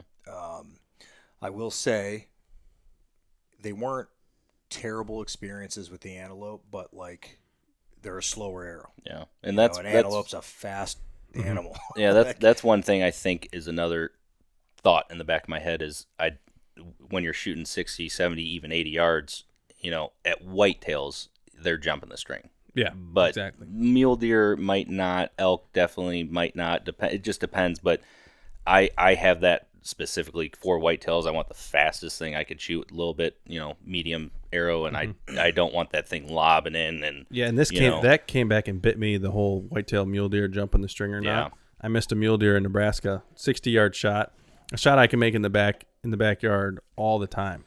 And I don't know if it was a mental thing, but I aimed a little bit low on this mule deer, and I shot, and he was a statue. Stood there and didn't flinch, and this arrow went between his legs. That is Walked one 10 thing, yards, and I did it again. That is one thing that I have noticed, and it might not be for everyone, but all the mule deer I have killed or seen or watched people shoot, they don't seem to jump They the stood string. there like a statue. Because they're not, they hear noises all the time with rocks and stuff falling, and as a whitetail, when you have that initial thud of that string, they freak, because they're real jittery. And I think subconsciously we just aim a little bit lower when we're shooting a whitetail. Yeah. Yeah, I have the opposite experience of I used to shoot fast with expandables, and listen, I totally get it. Like if you hit where you're aiming and all that, sometimes it doesn't go that way. Yeah. Well, you're hunting an animal. Right. They're And moving and I made the decision to go with the bone buster setup of now would that happen on an elk? I don't know. Would I bust through a shoulder of a whitetail? Yeah. 100%. Oh, with that arrow, 100%. 100%. And that was my experience. My last time in Iowa, I lost a monster buck because I shouldered him with a light setup. yeah. And I mean, I found my arrow; it was broke off, 4 inches behind the. Yeah, and the deer laughed at you. Yeah, right. Yeah. Found on camera, like almost like Captain Hook. Yeah, later. we've all been there. Yeah. So after that, the FOC heavy arrow thing started gaining traction. I'm like, I'm going to look into it a little bit. I'm still shooting. I think I'm shooting like around 260 feet per second. Yeah, something like that. Yeah. So, that's again, it comes back to confidence. It's all about confidence. And I'm shooting it well. I'm not. And your limitations as well. The Yeah, range is going to be exactly. a little bit more limited. Yes, because 100%. your arrow is in the air for longer. Right. Yeah. Right. And It's a peace of mind knowing It if is. something happens, you exactly. have the extra chance to kill that animal. that's a great way of putting it. And it is kind of funny because you're more likely to kill an animal if you hit it forward in the shoulder or high in the shoulder. The expandables, and I don't care what anybody says, they're more likely to kill if you hit liver, if you hit gut. The 2-inch expandable flying through there is more likely to kill than a 1-inch. Yeah. And fixed blade. that came back to again, my decision to get away from expandables was we have enough ifs. Mm-hmm. Yeah. I don't want the if the expandable opens. And I know there's a lot of, hey, I've never had it. Look, it's still Yeah. It's your thought. It's an if. Yeah. It is, but where a fixed blade is not. There's no if. Cut on if it contact. hits, Yep. it's cutting. It's cutting. Yep. Yes. And that again, we have enough ifs, and that's just my. And we all have some caveman interesting setups Yeah. because approach. Yeah. you're slow with the cut on contact. Dylan's a little bit faster with an expandable, and mine's in the middle. I have a heavy arrow, but I'm also using an expandable. Yeah. So we'll see kind of, and maybe hopefully we all get elk this year, and we can kind of examine the results. Yeah. Yeah. But Right. it's a really cool setup we got going on. What about packs? What do you think? I have the Kuiu 6000. Was that what Caleb brought? Caleb was using mats. It was Oh, a 7800, I think. Yeah. So mine's a little bit smaller, which I like for my style. Matt had a lot of stuff on that hunt I think when you have a bigger pack, you just pack more shit. Yeah, if you can gets fit it in heavy. the bag, you're bringing. I mean, that's what I think Yeah. Matt did because his bag was 10 pound heavier than ours. Yep. And So- Dylan's bag is nice. I do like the way it's set up. Yeah, a lot of pockets, very good organization. So it's structured differently than Yes. Yeah, Then mine- yours, yes, Stone Glacier. Mine's a Stone Glacier. It's a Sky Talus. It's Yeah. called 6900, but just the bag. it's you got know. 2 side pockets and then the big bag, and Yeah. I'm shoving everything in there. So Yeah, I don't have mine- the little pockets. I like I got the lid, 2 pockets in the lid. I have another separate pocket, small for small important stuff, a dry pouch, and then side pockets where I put my spotting scope and stuff you want to access quick as soon as you need it. It's in there, and then I think I do my tripod on the other side,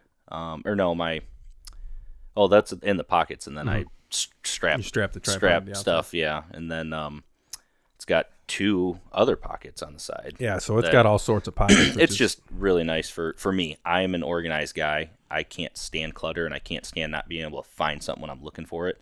So in that pack, I know where everything is, where my kill kit is, everything. So it works for me, and some people it might work, like Isaac's bag.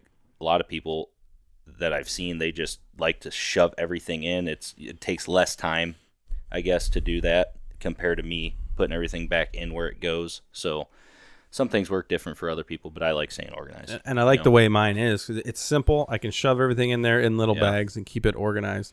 But it is a real pain in the ass when I need just one little thing. I got to dig all the way through my bag, find that little pouch it's in, pull it out, and it's kind of a pain in the ass. But mine's simple and light, and I do like that aspect of it. Yeah, we talk about brand loyalty, and Yes. I am not a. Here it comes. There's backstory. I am not a brand loyalist in any capacity except for Kifaru. I am a Kifaru guy, and it comes back to, if you win me over with customer service, I will probably be a customer for life. And this goes back to 2011, I think. It was my first backcountry hunt, my first backcountry pack. So your first year doing it, we're all geared nerds the first couple of years we do it, no matter what. Oh, absolutely. So I ended up buying a used Kifaru off a rock slide, and I'm messing with it. I get it. This is before Aaron Snyder was Aaron Snyder, and something wasn't right, and I couldn't exactly. Wasn't educated enough to know exactly what. Yeah. But I knew something wasn't right. So I found Aaron Snyder because I'd watched some of his YouTube videos, but he wasn't who he was now by any capacity. The dude private messages me his cell phone number. I text him. He says, "Call me anytime." I call him, and he walks me through what was wrong with it, with the buckles and the straps. There was something wrong with the waist strap or the way it was set up. The person who used it previously had it set up incorrectly. Yeah. So he literally, without even seeing it, walked me through it. That's awesome. Over the incredible. phone. Incredible. And I'm like, you know what a solid, who does that? Yeah. Who does that? Well, but, fast forward 10 years, look what he's doing now. He's one of the bigger names. Oh, yeah, one of the biggest pack names there is right now. And because of that, I'm not sure, even if there are flaws, they're not that big. If you can switch it away from that company. So I'm rocking a straight jacket right now, and I like the camp bag aspect. I love the fact that I can keep all my overnight stuff separate from my day pack stuff. Mm-hmm. I can come, and this goes back to what we're getting ready to talk about, that kind of leapfrogging tactic of going, okay, I'm on an elk, I'm going to drop my camp, I can set a waypoint, and then I can literally do that with a couple clicks of my buckles. And that thing's gone. Waypoint it, and I'm off with a day pack. That's awesome. Yeah, me and I Caleb like were that. super jealous on that bear hunt we had this year because we're like, all right, we're gonna drop camp here, we're gonna go glass. He's dropping it in 2 clips, and we're unloading our whole packs. We're trying to shove it into dry bags because it might rain. His is in a waterproof canvas bag, that advantage is awesome. Yeah, I started with the Nomad, and then I think, man, I hope I'm not fucking this up, but I think I have the Straight Jacket was just like a version of the Nomad, but it's got bat wings. Yeah. So that, like yours, I keep my glass on one side, my tripod on the other. He's got all sorts of little pockets. Yeah. If I had to pick a like negative, there's too many options. Yeah. Like I get overwhelmed by how many configurations I can do. Because you got a strap going here, strap going there. Yeah, But then when you're super tired and exhausted, you might have the wrong strap going to the wrong spot. Yeah, but that's a me thing. Yeah. You know, I have all the opportunity in the world to tidy that up, and it's because I put every strap on there. I don't have to do that. Yeah. You know. So, but yeah, that's that. I mean, Yeah, and I have countless footage of Jay walking around with his pack and footage of him messing around with his pack. Yeah, that 6,000 I have it. We packed your mule deer out last year, and it did awesome. I mean, it was super easy, quick. I have the carbon frame on it, super light, and it went It's a very, nice very pack. smooth. I definitely like the way the QU packs are made. Yeah, The zippers Very- and stuff, very everything's durable. Super nice about them. yeah. So those are all our packs. We talked about our weapons, our packs. I guess we didn't talk about our bows. We're all shooting Matthews. yeah. Sleep system. What's that sleep system? Is he being serious? Is he being Our serious? sleep system. I'm like, what in the world is on your bow? It's called sleep system. It's a new Matthews sleep system. Don't you know? Our sleep system. systems. Yeah. Yeah, Jay, you want to start on that? Because yours is a little bit different than ours. Mine and Dylan's are really similar. Yeah, so I'm rocking a Cafaro Sawtooth. I've considered going smaller, but He has the Taj Mahal of backcountry tents. for a solo hunt and that weight, penalty, man, it's hard for me to get away from it. Yeah. because- It's like having a wall tent in the backcountry. Yeah, I mean, and then I have the option of bringing my stove with me. Yeah. How much does it weigh? You remember? I think total with stove, I'm around 6 pounds. That's not bad at all. Yeah, it's With, pretty. with that yeah. shelter and stove. Yeah, I that's think. not bad. I have to, man, don't quote me. Look that up. Because our Nemos are 3, 4. Yeah, they're like 3 or 4 pounds ish. So I mean, without a stove. Without Yeah. stove, yes. Yeah. Because we have the poles and we have, because it's a double layer tent. yeah. Yeah. I mean, and you have floors, right? Yeah. Yeah. So It's a full It's a completely system. encapsulated Okay, tent. Yep. Is that what you use on the bear hunt? Yeah. Okay. Yeah. So, I mean, I have no problem with floorless tents. In fact, I prefer it. I don't know. I think that's what we're going to be doing while we're elk hunting. I Yeah, think we're gonna talk about that Yeah. because I know Jay was talking about his system, but I sleep so much better in the enclosed tent, and I don't know what it is. I have I have my little cocoon, Yeah. so I don't know if we'll get down to bringing the floorless shelter or not. We'll see. Yeah. It doesn't faze me a bit.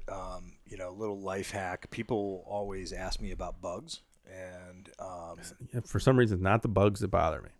and honestly, or any rodent or whatever that crawls, yeah, it's always a possibility. But little life hack, if you want to avoid that I've done, especially early season, I'll take the couple ounce spray bottle and fill it with permethrin or permethrin, however you say that, Yeah.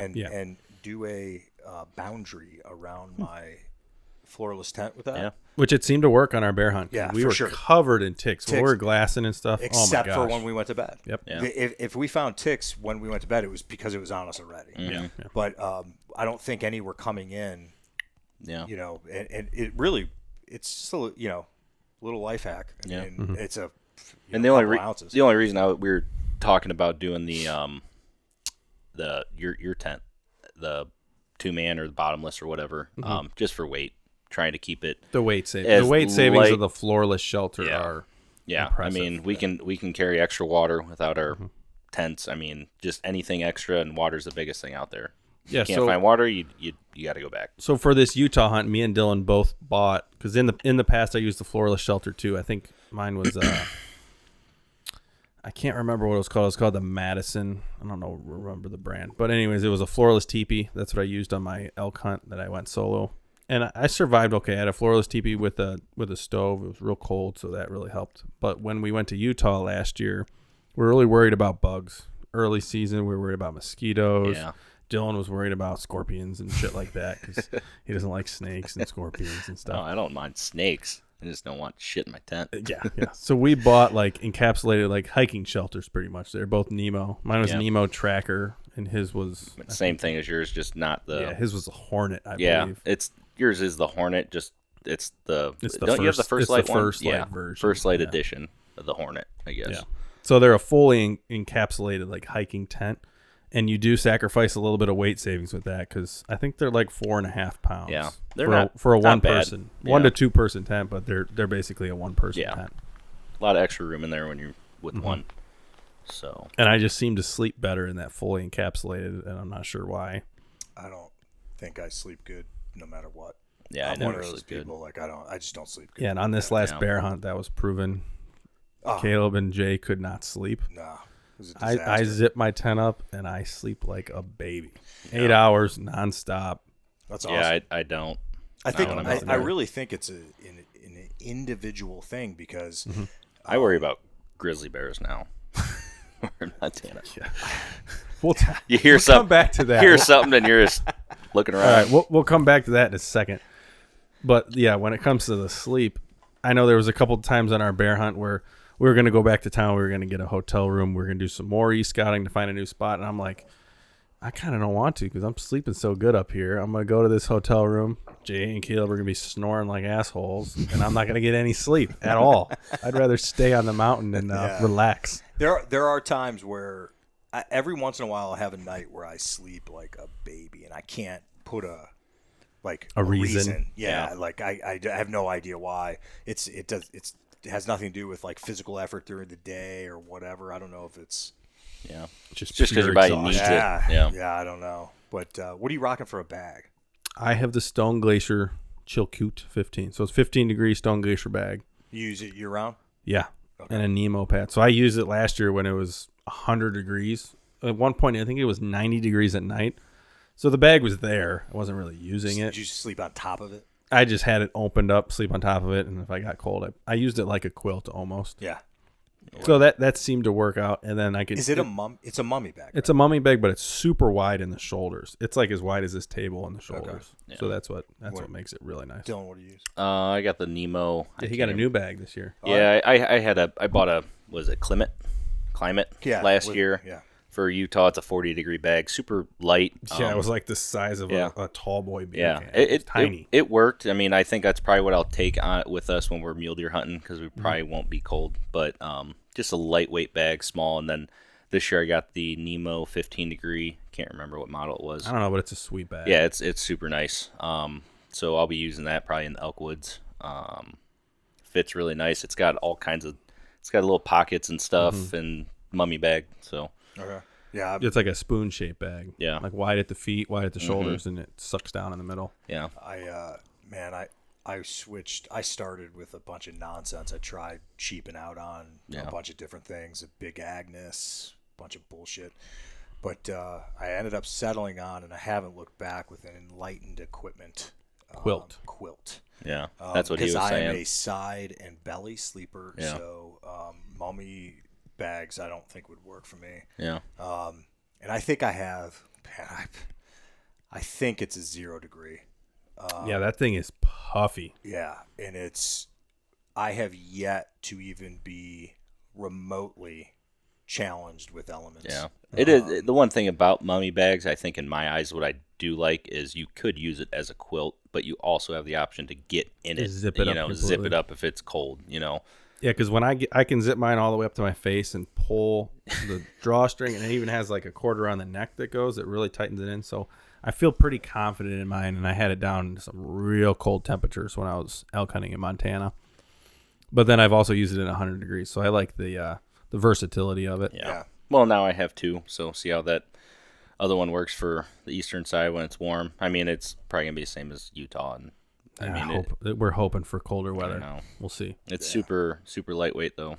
So, and then I got the Nemo pad as well. Same pad as I Isaac. have. Yep. So I used it when I was bear hunting. Oh my gosh, slept like a baby. Yeah. Love that thing. So I just experimented with a new one. I've been using a Thermarest for 5 years. The blow up one? Yeah. Okay. Yep. And then I just experimented with an X-Ped.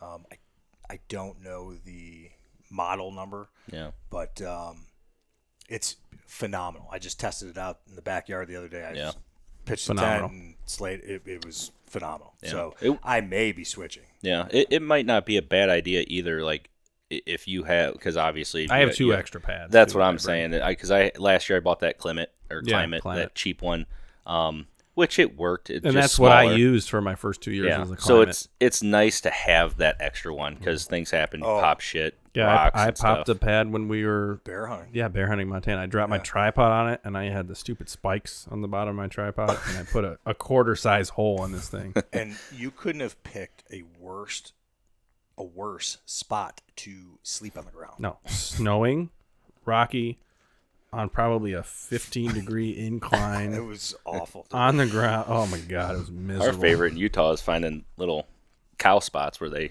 wallered out next to the trees. Yeah, and we found fit cow right in there beds. like a Yeah. little Perfect. little cocoon. Yeah. It was perfect. Yeah. So that's our sleep systems. All a little bit different. Mine and Dylan's are similar. Yeah. Camo, or apparel, I should say, because not everybody wears camo. I'm using mostly First Light. Yeah. Dylan's got mostly. You didn't buy anything new this year? No, I'm using everything the same from Utah. Yeah. So I've been buying KUIU stuff, and I started last year, 2 years ago, I think. I've never been a name brand guy. I've always worn whatever worked for me. Actually, hand-me-downs my whole life. Never was able to go out and I just didn't care. I was cold as shit in the winter and hot as hell. I had to wear what I had, and said I'm gonna start buying nice stuff. So I started. I think first pair I bought was the attack pants, and they were phenomenal. Those are some awesome pants. My favorite pair of pants. And I have 3 of those now. So then I got the pack. I did get this year. I bought 3 or 4 more things. So this is the Yukon rain jacket, I believe. Yeah, this one's the Yukon. So they had their sale not too long ago, and You went a little crazy. yeah, I ordered the wrong one. So this is a very, very nice jacket. It does have elbow patches here. Very heavy duty. I probably use it more later season. I would not wear it early season. I mean, it's thick. So little. Do you know what it weighs? I don't. It feels pretty stout. Yeah. So It's a Yukon, so elastic jacket. yeah. So this is the one I meant to order. I ordered that one on accident because I was tired. This is I think this is new. This is the Chugach TR. So Some mountain. I'd say Chugach. It's some mountain range somewhere. yeah, so this jacket is an early season, super super nice. I mean, it everything and people complain about their sizes and stuff. I do think it does run a little bit small, but we're large in mostly everything, and everything I have through KUIU is all large. I am 5'9" or so, 190 pounds. So it large does fits him well. Yeah, Fits me tight. Fits me pretty good, but they're very nice. And this Chugach, or however you say it, is very lightweight. I mean, it's very packable. Yeah, that's nice. Comes down. And I did have to buy, since we were elk hunting, I had to buy a puffy jacket. So you can't go elk hunting without a puffy jacket. yeah, so I got the new. Can you go west without? No, you have to have the puffy. Yeah. Well, I never. This is the other thing. Since we're going to be in Montana, Utah, we weren't worried about cold weather, so I got the KUIU. This is the Super Down LT. So this just Brand came new. out. Yeah, this just came out maybe a month ago or a couple weeks. I was going to pull the trigger on the Super Down Pro, and I waited, and then this just came out, and I was like, man, I'll check this out. And this is 8 or 9 ounces, I believe, and it is. I mean. It's laughably well. It is. Feels like a parachute. Yeah, It's it gonna is. float It is away. super light. They do have a system in here built in that packs down into the pocket, so I'm excited about that. And I just like how light it is. It's cool. not anything special. I think they have a new material on the outside of this as well compared to the Super Down Pro, but I could be wrong. So we got that. And then I just bought another pair of pants. I can't remember what pair of pants I bought from them, but it's a mid to later season pant, and it does seem to work really well for me. It fits great. They fit just like the attack pants. So, and I'm a 34, 32 and I just got the 34S, so short, and they fit perfect. So, but I don't think I got anything else other than as far as gear or as far as clothing goes. That should be about it. Yeah, so you were mostly QU? Yeah. I'm wearing mostly First Light because that's what I bought a couple years ago, and it's been Yeah. doing all right for me. Yeah, And these trips. This stuff is, I mean, like I said, I'm not a brand guy, Yeah, but it's it is nice stuff. It is nice. I mean, it is on the pricier side, but I'm just sick of being miserable. You know, I'm 27 now, but when I was younger, I didn't give a shit. So it's very nice to have nice stuff. I don't have any other thermals yet, but I think I'm going to go with First Light thermals. I heard the base layers. Yeah, base layers. I heard they're a lot better. Yeah, they are super nice. Jay, what are you rocking? I know you got a mixture of things. I have a potpourri of name brands. Like I end up testing a lot used. I think the used market is a great way to Facebook trial has all kinds of those Facebook forums and stuff you can buy Rock from. Slide and man, if you're paying full price, you know, for anything older than a year, you're not shopping around. Yeah, that's on you, man. Yeah. I don't know what to tell you. Yeah, and a lot of people have really nice shit on there that still has the tags. That's $100 cheaper. Yes. You know. Yeah, because they bought it and it didn't fit right, and they missed the return window. 100%. And all that. So you put in a little work, you can get deals. Yeah. And I basically it's Stone Glacier, Sitka, and probably Kuyu is the least amount that I have. But the attack pants, dude, like I don't. They're nice pants. Yeah. They're my go-to for sure. I had 3 or 4 pair, I think. Yeah. That I bought them all used. Yeah. And then I have my Stone Glacier. I'm very happy with, and they're growing on me quickly. You have the Grumman Puffy, I think it's called. Yep. It's an awesome puffy. It's it's going to be hard for me to get away from that one. For weight versus warmth ratio, man. Base layers, I just got a bunch of Stone Glacier and Kuyu base layers, and then I have like a 5 or 6 year old Sitka set as well. It's one thing I need is base layers. I don't. I just have my old Under Armour thermals, and I did buy some Kuyu. I think Maybe some like lighter weight. Yeah, for the eastern side, but you know, t-shirt, long sleeve. I think they're the merino wool and Peloton, and you know some of those, but they seem to work good. Wore them a lot during turkey season. Yeah, I mean, and they're all tried and true. Yeah. Like I've been through all of it with last year's mule deer hunt, with crazy winter. I'm again talking about confidence. Confidence in your gear that's going to keep you warm. Yeah. That you've been through it. You know it's not going to fail on you. Even if it rips, you can repair it or whatever. Confidence is so much, and man, if you're scratching your head when you're going out there, it's probably not a good start. Yeah, if there is a little bit of a problem with your system, it's gonna come out, and it's gonna come out in the worst possible times. Yeah. No question. Spend the money I shouldn't say quality. spend the money, but buy quality stuff. Yeah. And listen, the deals are out there for great shit. Go out. First responders get really good discounts. Yeah, that is very true. I mean, if you're a first responder or military, I think they do military or for sure. It's unbelievable the deal. Nemo, First Light. Kuyu has one, but it's only I think 10 or 15%. It's not as big as and they're getting their half off some of their stuff, which is unbelievable. Yeah, which is great. What are you guys doing for water filtration? I have the Squeeze. Yeah, Dylan uses a filter, and I use a SteriPen. Yeah. Only?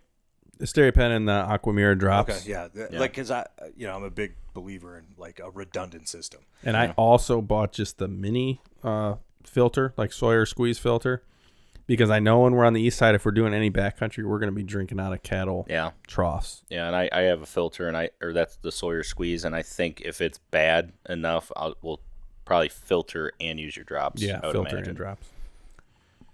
Some of that water is really nasty. I'd like to filter it, then SteriPen it. Yeah. But when we're elk hunting in the mountains, a little bit of SteriPen and it's good to go. Yeah, I'm not concerned about that at all. I use the Aquamira drinking out of a elk wallow in a pinch, and had no issues. It worked just fine. Yeah, I've never gotten sick. Yeah, those filters are awesome. I mean, And I don't have the stereo stereo pen or pen is anything, no. awesome. Yeah. Yeah, and again, for the listeners, Google, or at least in the YouTube search, look up, what do you call it? Like when people break out their packs and tell you what they use. Like, what do they call that? Yeah, like gear breakdown. Gear list and stuff. Yeah. Look that up and do your research and Yeah. find out what works for you. That's how I, And you learn again, another even- shout out to Aaron Snyder. Like, I found a lot of my things based on what he does, Yeah. what seemed very practical, and also, weight versus function, all that. It worked out. Yeah, it's all about tweaking your system to your needs. 100%. And you want that figured out before you get out. Like there's some people that go out with headlamps, one rechargeable headlamp, and I can't do that. I have 3. I think they're all super lightweight. Dylan's got a lot of lights. I No, think I Dylan's don't know. scared of the You- dark. I'm pretty sure he's No, scared. No, I you totally don't. agree. You I'm don't telling want to you. be caught without a lamp. You don't. I agree. I mean, you're screwed. You're in the middle of I have nowhere. 3. I have 3, and they're all lightweight. But I keep one in my tent, which is nice. There's a little sack up top. Yeah, that you have put it ready to roll. Yeah, it's there, but you can organize your tent while it's dark in there. So I leave one in there. Have 2 in my pack, the rechargeable one, and then a battery one, because rechargeable one dies, you're screwed. I do have extra set of batteries for both. I mean, it is extra weight, but I don't think you can be cautious on that side, because agree. if you're in there, you need to see. You can't be trumbling around through the woods with your phone light trying to get back to camp. There's a fine line between your weight and your redundancy. Yeah. You wanna ride that line to where you can be safe. Yeah, Anytime you can find one item that serves dual purpose is a win. Oh yeah. Is a win. And you really kind of sometimes have to get creative with it when it comes to that. But, recently I did that with a pillow. I used to buy a dedicated pillow. It served no purpose other than a pillow. Well, then I cut it by 10 ounces by getting nothing but a very light pillowcase and shoving all my extra clothing in it. That's it's a now nice my pillow. pillow. do that. That's do that with exactly what I do. a stuff sack too. If you want to. Right. I shove my puffy in my sleeping bag, and it works. It works perfectly. Yeah, I bought a blow up pillow last year. Garbage. I hated them all. Yeah, I didn't. so do I tried letting air out, put more air in, and it just was not comfortable for me. I agree. So that brings it. What's pack weight? Like, let's talk about pack weight. We talked about it a little bit in the Utah video as I was just editing that. I think we were in the close to 50 range. no, you were 40 something. You were 38, I think, and I was 42, and Spanny was Without water. Yeah, without water. Matt was way heavy. He was yeah. he was 50. Did you guys go over with him what the extra weight was? A lot of it for him. yourself? A lot of it for him was food, and he had a heavier tent. Yeah. And a heavier sleeping pad. Because Yeah, a little bit heavier stuff. Honestly, we all had the same. tripod, spotting scope, his stuff was just a little bit Yeah, heavier. and I'm really hoping in the elk country.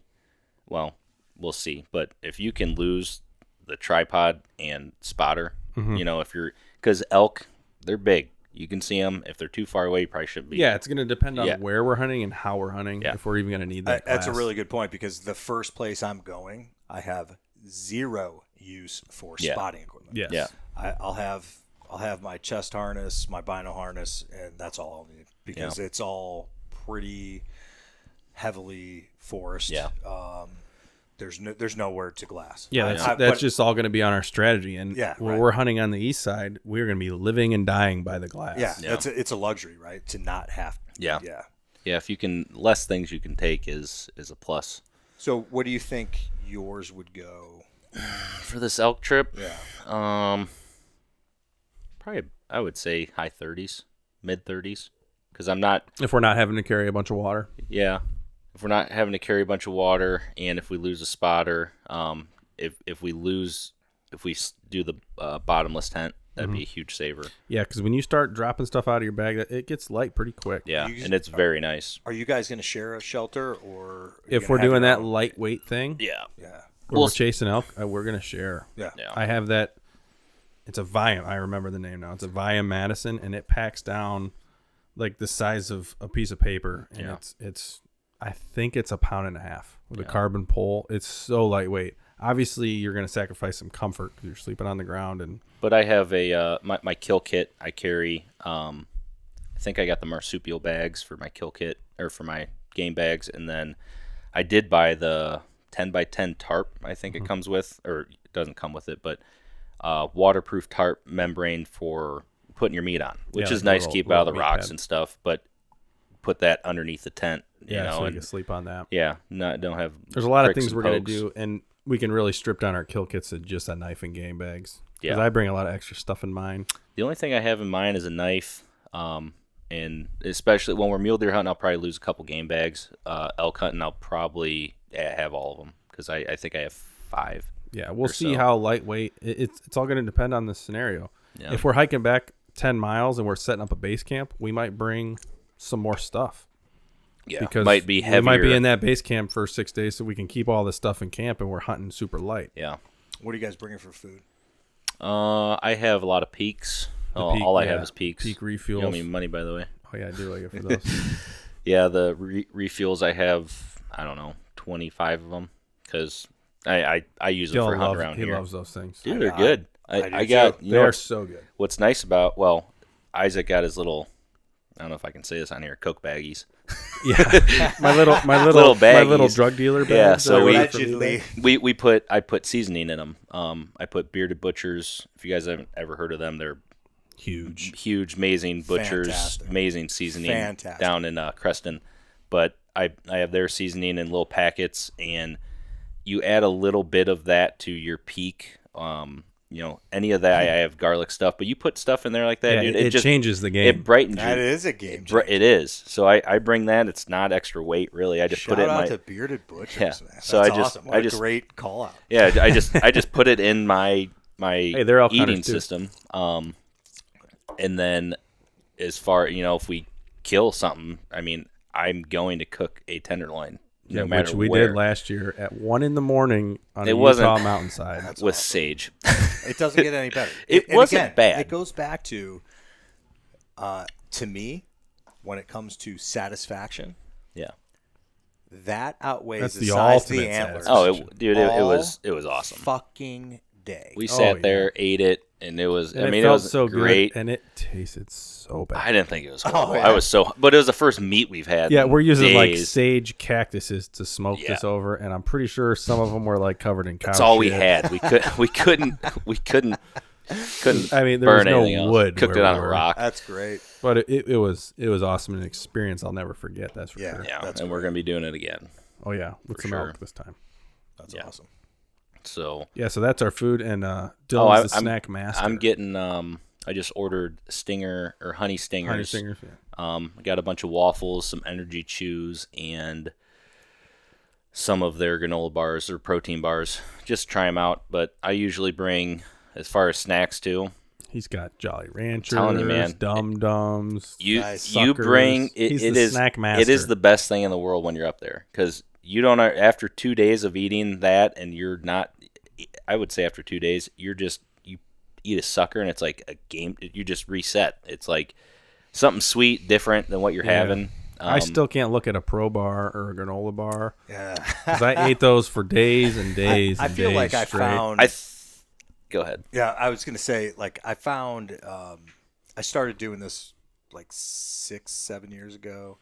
I found Bridgeford, I think is the name. They do like a modified MRE, and their 2 MREs. They have a slice of pizza, and they also have a cinnamon cinnamon bread type thing.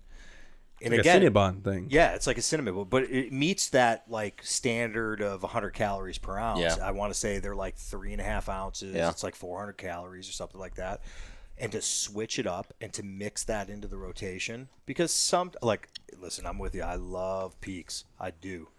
But sometimes they get redundant. Sometimes they get redundant, man, because I only like a handful of them. Yeah. And then, after you've eaten the third of the same kind, man, grabbing that, piece of pizza, it's not like it's not like a real piece of pizza, but it's like still a cold piece of pizza you pulled out of the couch. Yeah. Take you back to your college days, man. I think it's smart also to have a variety, like you're saying. Yeah, Little stuff, variety fruit snacks, wins. just if you keep doing the same thing every day, it gets boring. Yeah. And I think what I'm going to do this year too is to save weight. As far as food goes, I'm going to count calories, put them in individual bags, and just take that bag for the day for hunting. That's his thing. And I think it's smart because it was my saves thing. time. But I have a little bit different philosophy, I think, going into this year. I've been thinking about this a lot. We don't particularly do the 10 days in one spot like you see in all the YouTube videos, like the sexy TV. We're going to go in here for 10 days. I'm not sure they do either. Yeah. Well, Horses Anyways. and stuff. So I'm going to try to be have a little bit more variety with my food, because let's be honest, a lot of the times, and this is where we can be more successful because we move around so much and we have weeks to play with. So we can go hunt here for 2 days, here for 3 days. So we can play around with our food a little bit more. We don't need to pack 10 days of food. Yeah. We're packing 2-3 days of food. I'm bringing cheese and crackers. I'm bringing I think that's real also food. in Utah. Like we had probably an extra 3 pounds in food because we planned to be up there for 5 days. If we found water. So but that's like a catch-22, because if you get on elk and you're in there for, I think I would want to have a minimum of 4 days of food on me. And I'm going to try. So I'm going to try to bring backups of the really light food that probably doesn't taste the best sometimes. Those Stinger waffles are awesome. Good. I mean, they're lightweight, they're thin, pack easy, and you just have miscellaneous stuff like that, and get you through. So we'll see. Yeah, we'll see how that goes. I just want to be able to stay comfortable and stay in the game. Yeah, I don't want to get burnt out. Yeah, because we're going for so long. Burnout it's a real thing. It's a major thing. Yeah. For sure. And no matter what we say, we're going to experience a little bit of it. We're just going to try to nullify that as much as we can. Yeah. Or not. You'll kill day 2. Or we kill in the beginning. Yeah. It can happen. That is what we hope for. Yeah. So just let's go into town and drink heavy for 2 weeks. So, I mean, we talked about gear enough. I think let's talk about our expectations. Because that's something that doesn't. I'm going to pee. Okay. So we're going to take a second break.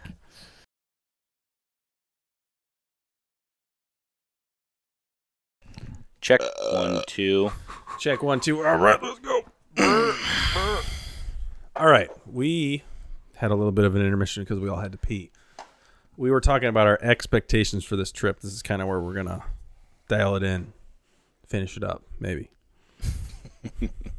So our expectations for our Western trip. Jay, we'll start with you. So I think we need to differentiate expectations versus goals. So goals, okay, goals and expectations. Hopefully our goals are a little bit higher than maybe our expectations. Yeah, so my goals are very simple.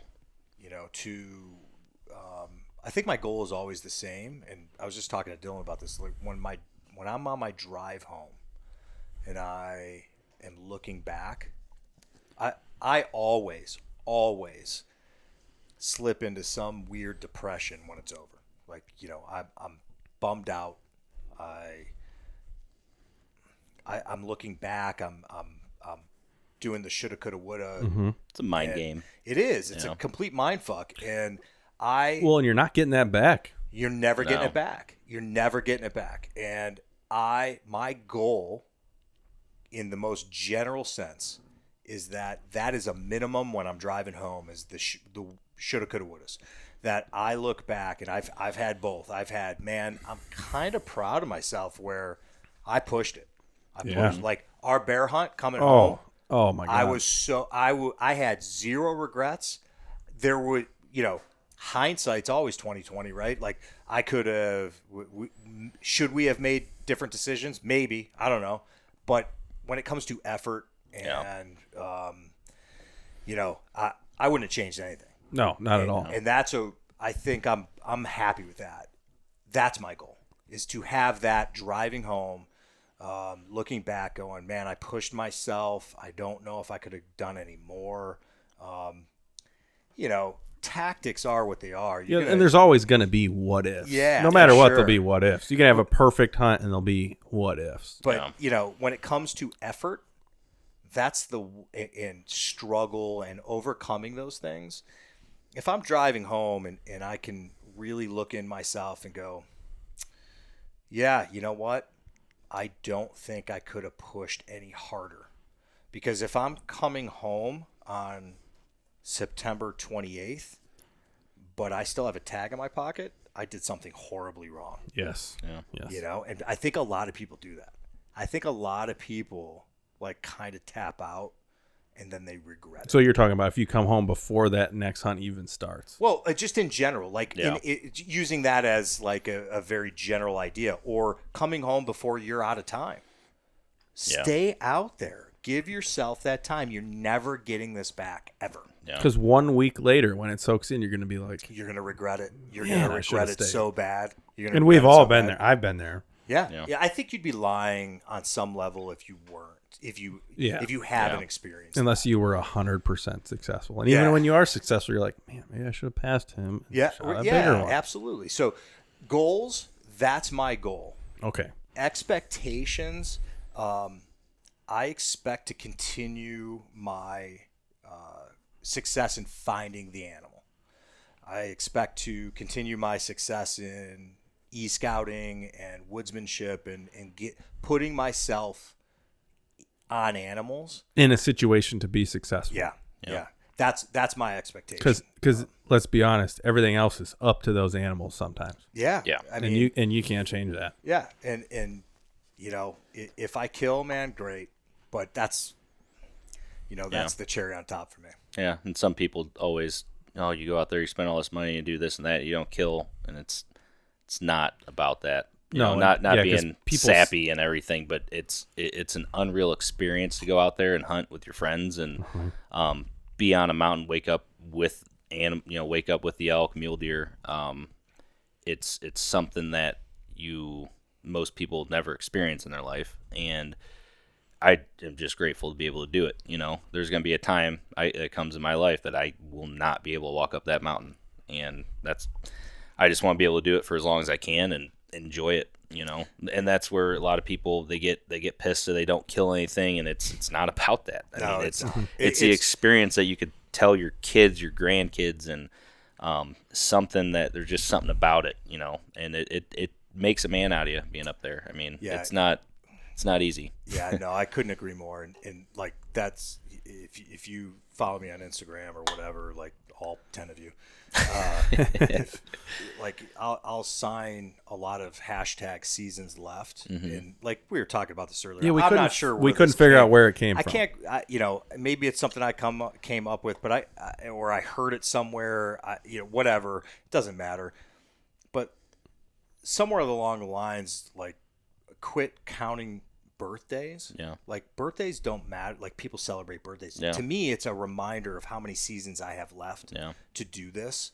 And it's kind of a morbid thing, but also it's an appreciation thing. Yeah. You know, and when you stop appreciating this stuff and you start taking it for granted, you really fuck this up. Yeah. You really fuck this whole thing up. Oh, yeah. Yeah, and that's where a lot of people think. So like hashtag seasons left, man. Like, let's start a thing. Yeah. And because when you look at, so just to be honest, this Montana general tag takes 2 years to draw right now, probably 3 years to draw next year, and maybe from that. So you start doing some crazy math, you might only hold this tag for 5 more years. Yeah. In your life, basically. Yeah. Yep. And you don't realize that when you're driving home a couple days early. Yeah. Yeah. Don't take it for granted. Don't take it for granted. Yeah. So, Dylan, what would you say your goals are? Coming back, driving home, you're driving back through Nebraska. You've seen a cornfield that state. again. Cows. Yeah, yeah. So what is your goal Um, in the back of your truck besides my giant elk animal? Trailer for our balls. I was going to use that one later. You took my line. No, they're. I think my goals are to, do what we can. Don't quit and ease into it. I don't think we want to rush into it hard. Mm-hmm. If there's elk, they're there. Obviously, do it. But I don't know. It's goal obviously to kill, but have a good time. Just cherish all the moments you have out there, and learn from your mistakes. It's gonna be my first elk hunt, so I'm super excited, and I'm gonna learn. Gonna have doubts, gonna have regrets, gonna have everything. So, we're gonna experience it's it so all. emotional. So emotional. Usually, how I am, I'm the type of hunter and person in general to give it your all at everything you do. And when we were in Utah, Matt, I mean, everyone was tapped out. We were tapped out. It was miserable. We were way up on the mountain packing up camp to go home, and Dylan's like, I'm going up. Yeah. So myself. I went up with He strapped his Nalgene to his binocular harness, and he's like, I'm going. Yeah. No pack, nothing. And I did, went up to almost the top, came back around, and still hunted. And it worked. I saw a lot of deer, and just not the ones I wanted to shoot. I did see 2 or 3 smaller bucks, but, it just, I don't like to quit. And I think a goal for me is I want to be able to come home and be like, fuck it. I gave it everything I had and gave it my all. And I don't want to have that regret sitting over me, but I don't ponder that stuff too much. You can think about it and think about all these ways, but where does it get you? It just pisses you off more. You think about it a little bit, obviously. And, I just want to make sure I don't have any regrets and just hunt our asses off. I think it's a good time to crowbar this in. Steve Rinella said this. I can quote him on this. I saw this on an episode of Meat Eater, I think. He said there's 2 types of fun in this world. There's the roller coaster fun, which isn't like it's fun in the moment, right? But it's not really memorable. Yeah, it's the the laughing, cool, the man. cheering. And then you forget about it the weekend later. Yeah. But then there's that fun that's so fucking miserable at the time that you're sharing with your buddy, or you're overcoming your personal doubts. You remember those more than anything else. And then it's fun 10 years from now. Yeah. And you look back and you remember go, dude, I overcame that or whatever, and you're sharing it with your buddies. Like, remember when you popped your sleeping pad and you slept on the ground? Like, that's the fun. Yeah. That's the goal. That's the fun. Yeah. That's the goal you have. Yes. And you might not realize that goal until 10 years later. Right. Yeah. What's your goal? My goal, I just want a good representation of an elk hunt. Yeah. That's what I want to come back with. I want to be calling to bulls. I want to maybe call a bull in. I want to see some cows. Yep. I want to just have that representation of an elk hunt. Just have that experience. Yeah. I don't have to kill anything. Obviously, I want to kill something. Yeah. But I want to have an archery, a September, a rut, an elk hunt. Yeah. Just to experience, bugling bull coming in. Yeah.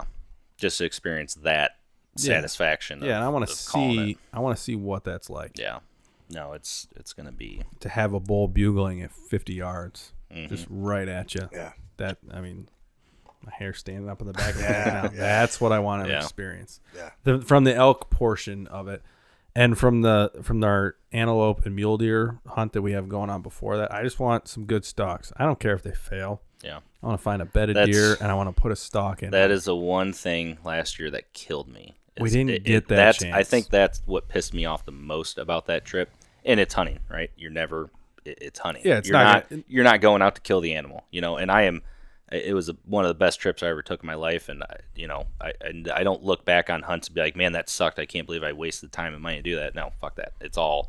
Everything is awesome at the end of the day. But the one thing I did irk me the most is I never got an opportunity. And all I wanted was one. Just, if I have an opportunity and I fuck it up, that's on me. I don't want to, I'd rather have that, but we didn't have. I mean, it was so hard to hunt those deer. Do you mind if I ask, did you not have the opportunity at the deer you wanted or opportunity at all? I would say at all. I think we wanted that picturesque. You put that mule deer to bed. You see him on the mountain. You set up a stalk. We didn't get that opportunity. Well, that too, I could have shot the last day was the only day that I was close enough to kill a deer. And we just didn't get any opportunities. Matt had a couple.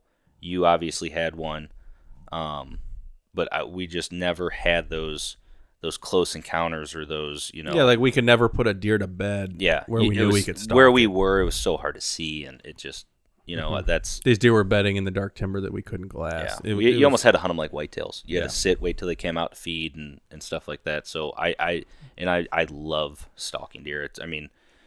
I've killed whitetails like that. It's how I grew up hunting, is on the ground, running and gunning with a bow. And a lot of people don't understand what that's like until you do it, because it's difficult. It's not easy. No. But you learn a lot. You learn how to be stealthy, and it's just different hunting. Yeah, that's one of my main goals. I just want a good representation of, Yeah. oh, we found this deer. We put him to bed. We can set up a stalk. Here's our wind.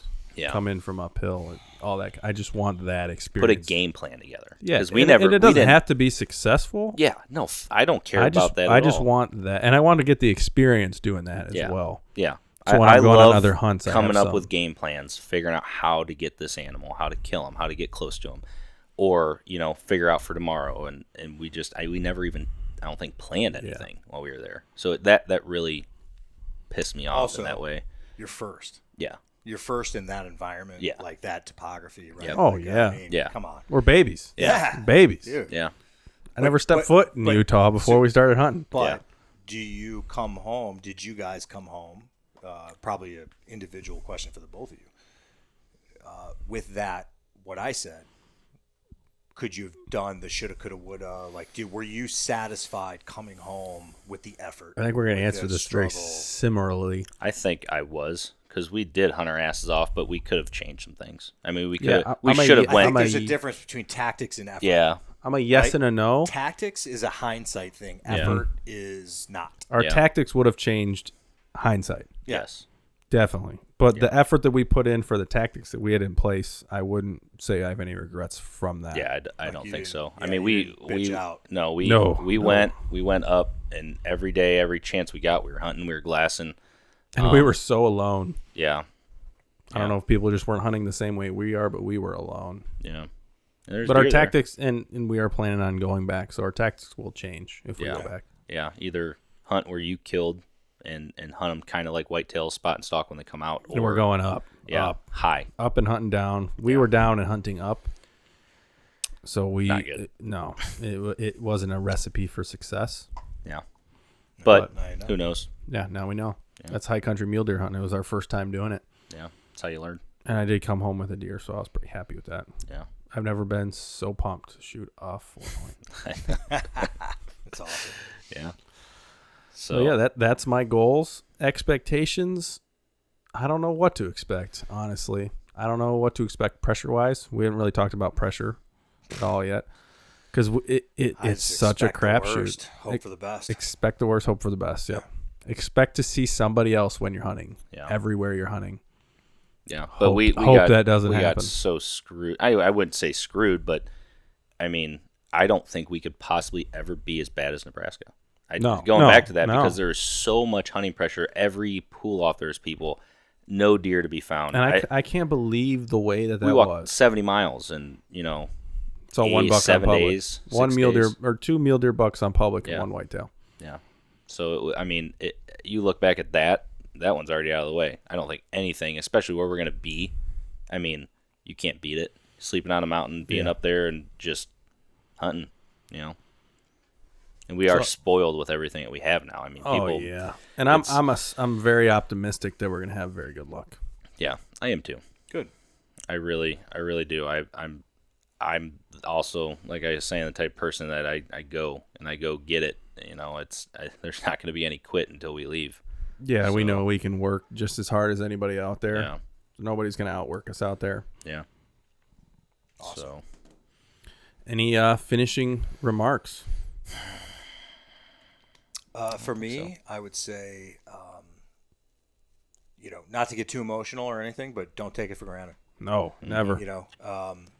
If you like, I saw this thing pop up on my email about should I hunt the moon if the moon is like, I'm like, what the fuck? If you can hunt. Fucking Yeah. hunt. Yeah. Like if you can take the time off, you're gonna revolve it around the goddamn moon. yeah, Yes. people are so What the fuck? people are so into that stuff, man. Listen, man. Is there something to it? I don't know. I'll tell you what you can't do is kill them when you're not out there. Yeah. Like, I don't know, man. Like sometimes things start getting a little silly, Yeah. and I think when you're revolving your time off around things like that, take the time off as much as you can when you can, and get out there Yeah, and enjoy it. May- And put in the work. need to make a hashtag that says "shut up and hunt." Shut up and Put in the work. Yeah. And you're gonna be happy. Yeah. Successful, air quotes, or not, if you put in the effort, you're gonna be happy. Yeah. Yeah, your I promise success you. is gauged by your effort. I promise you.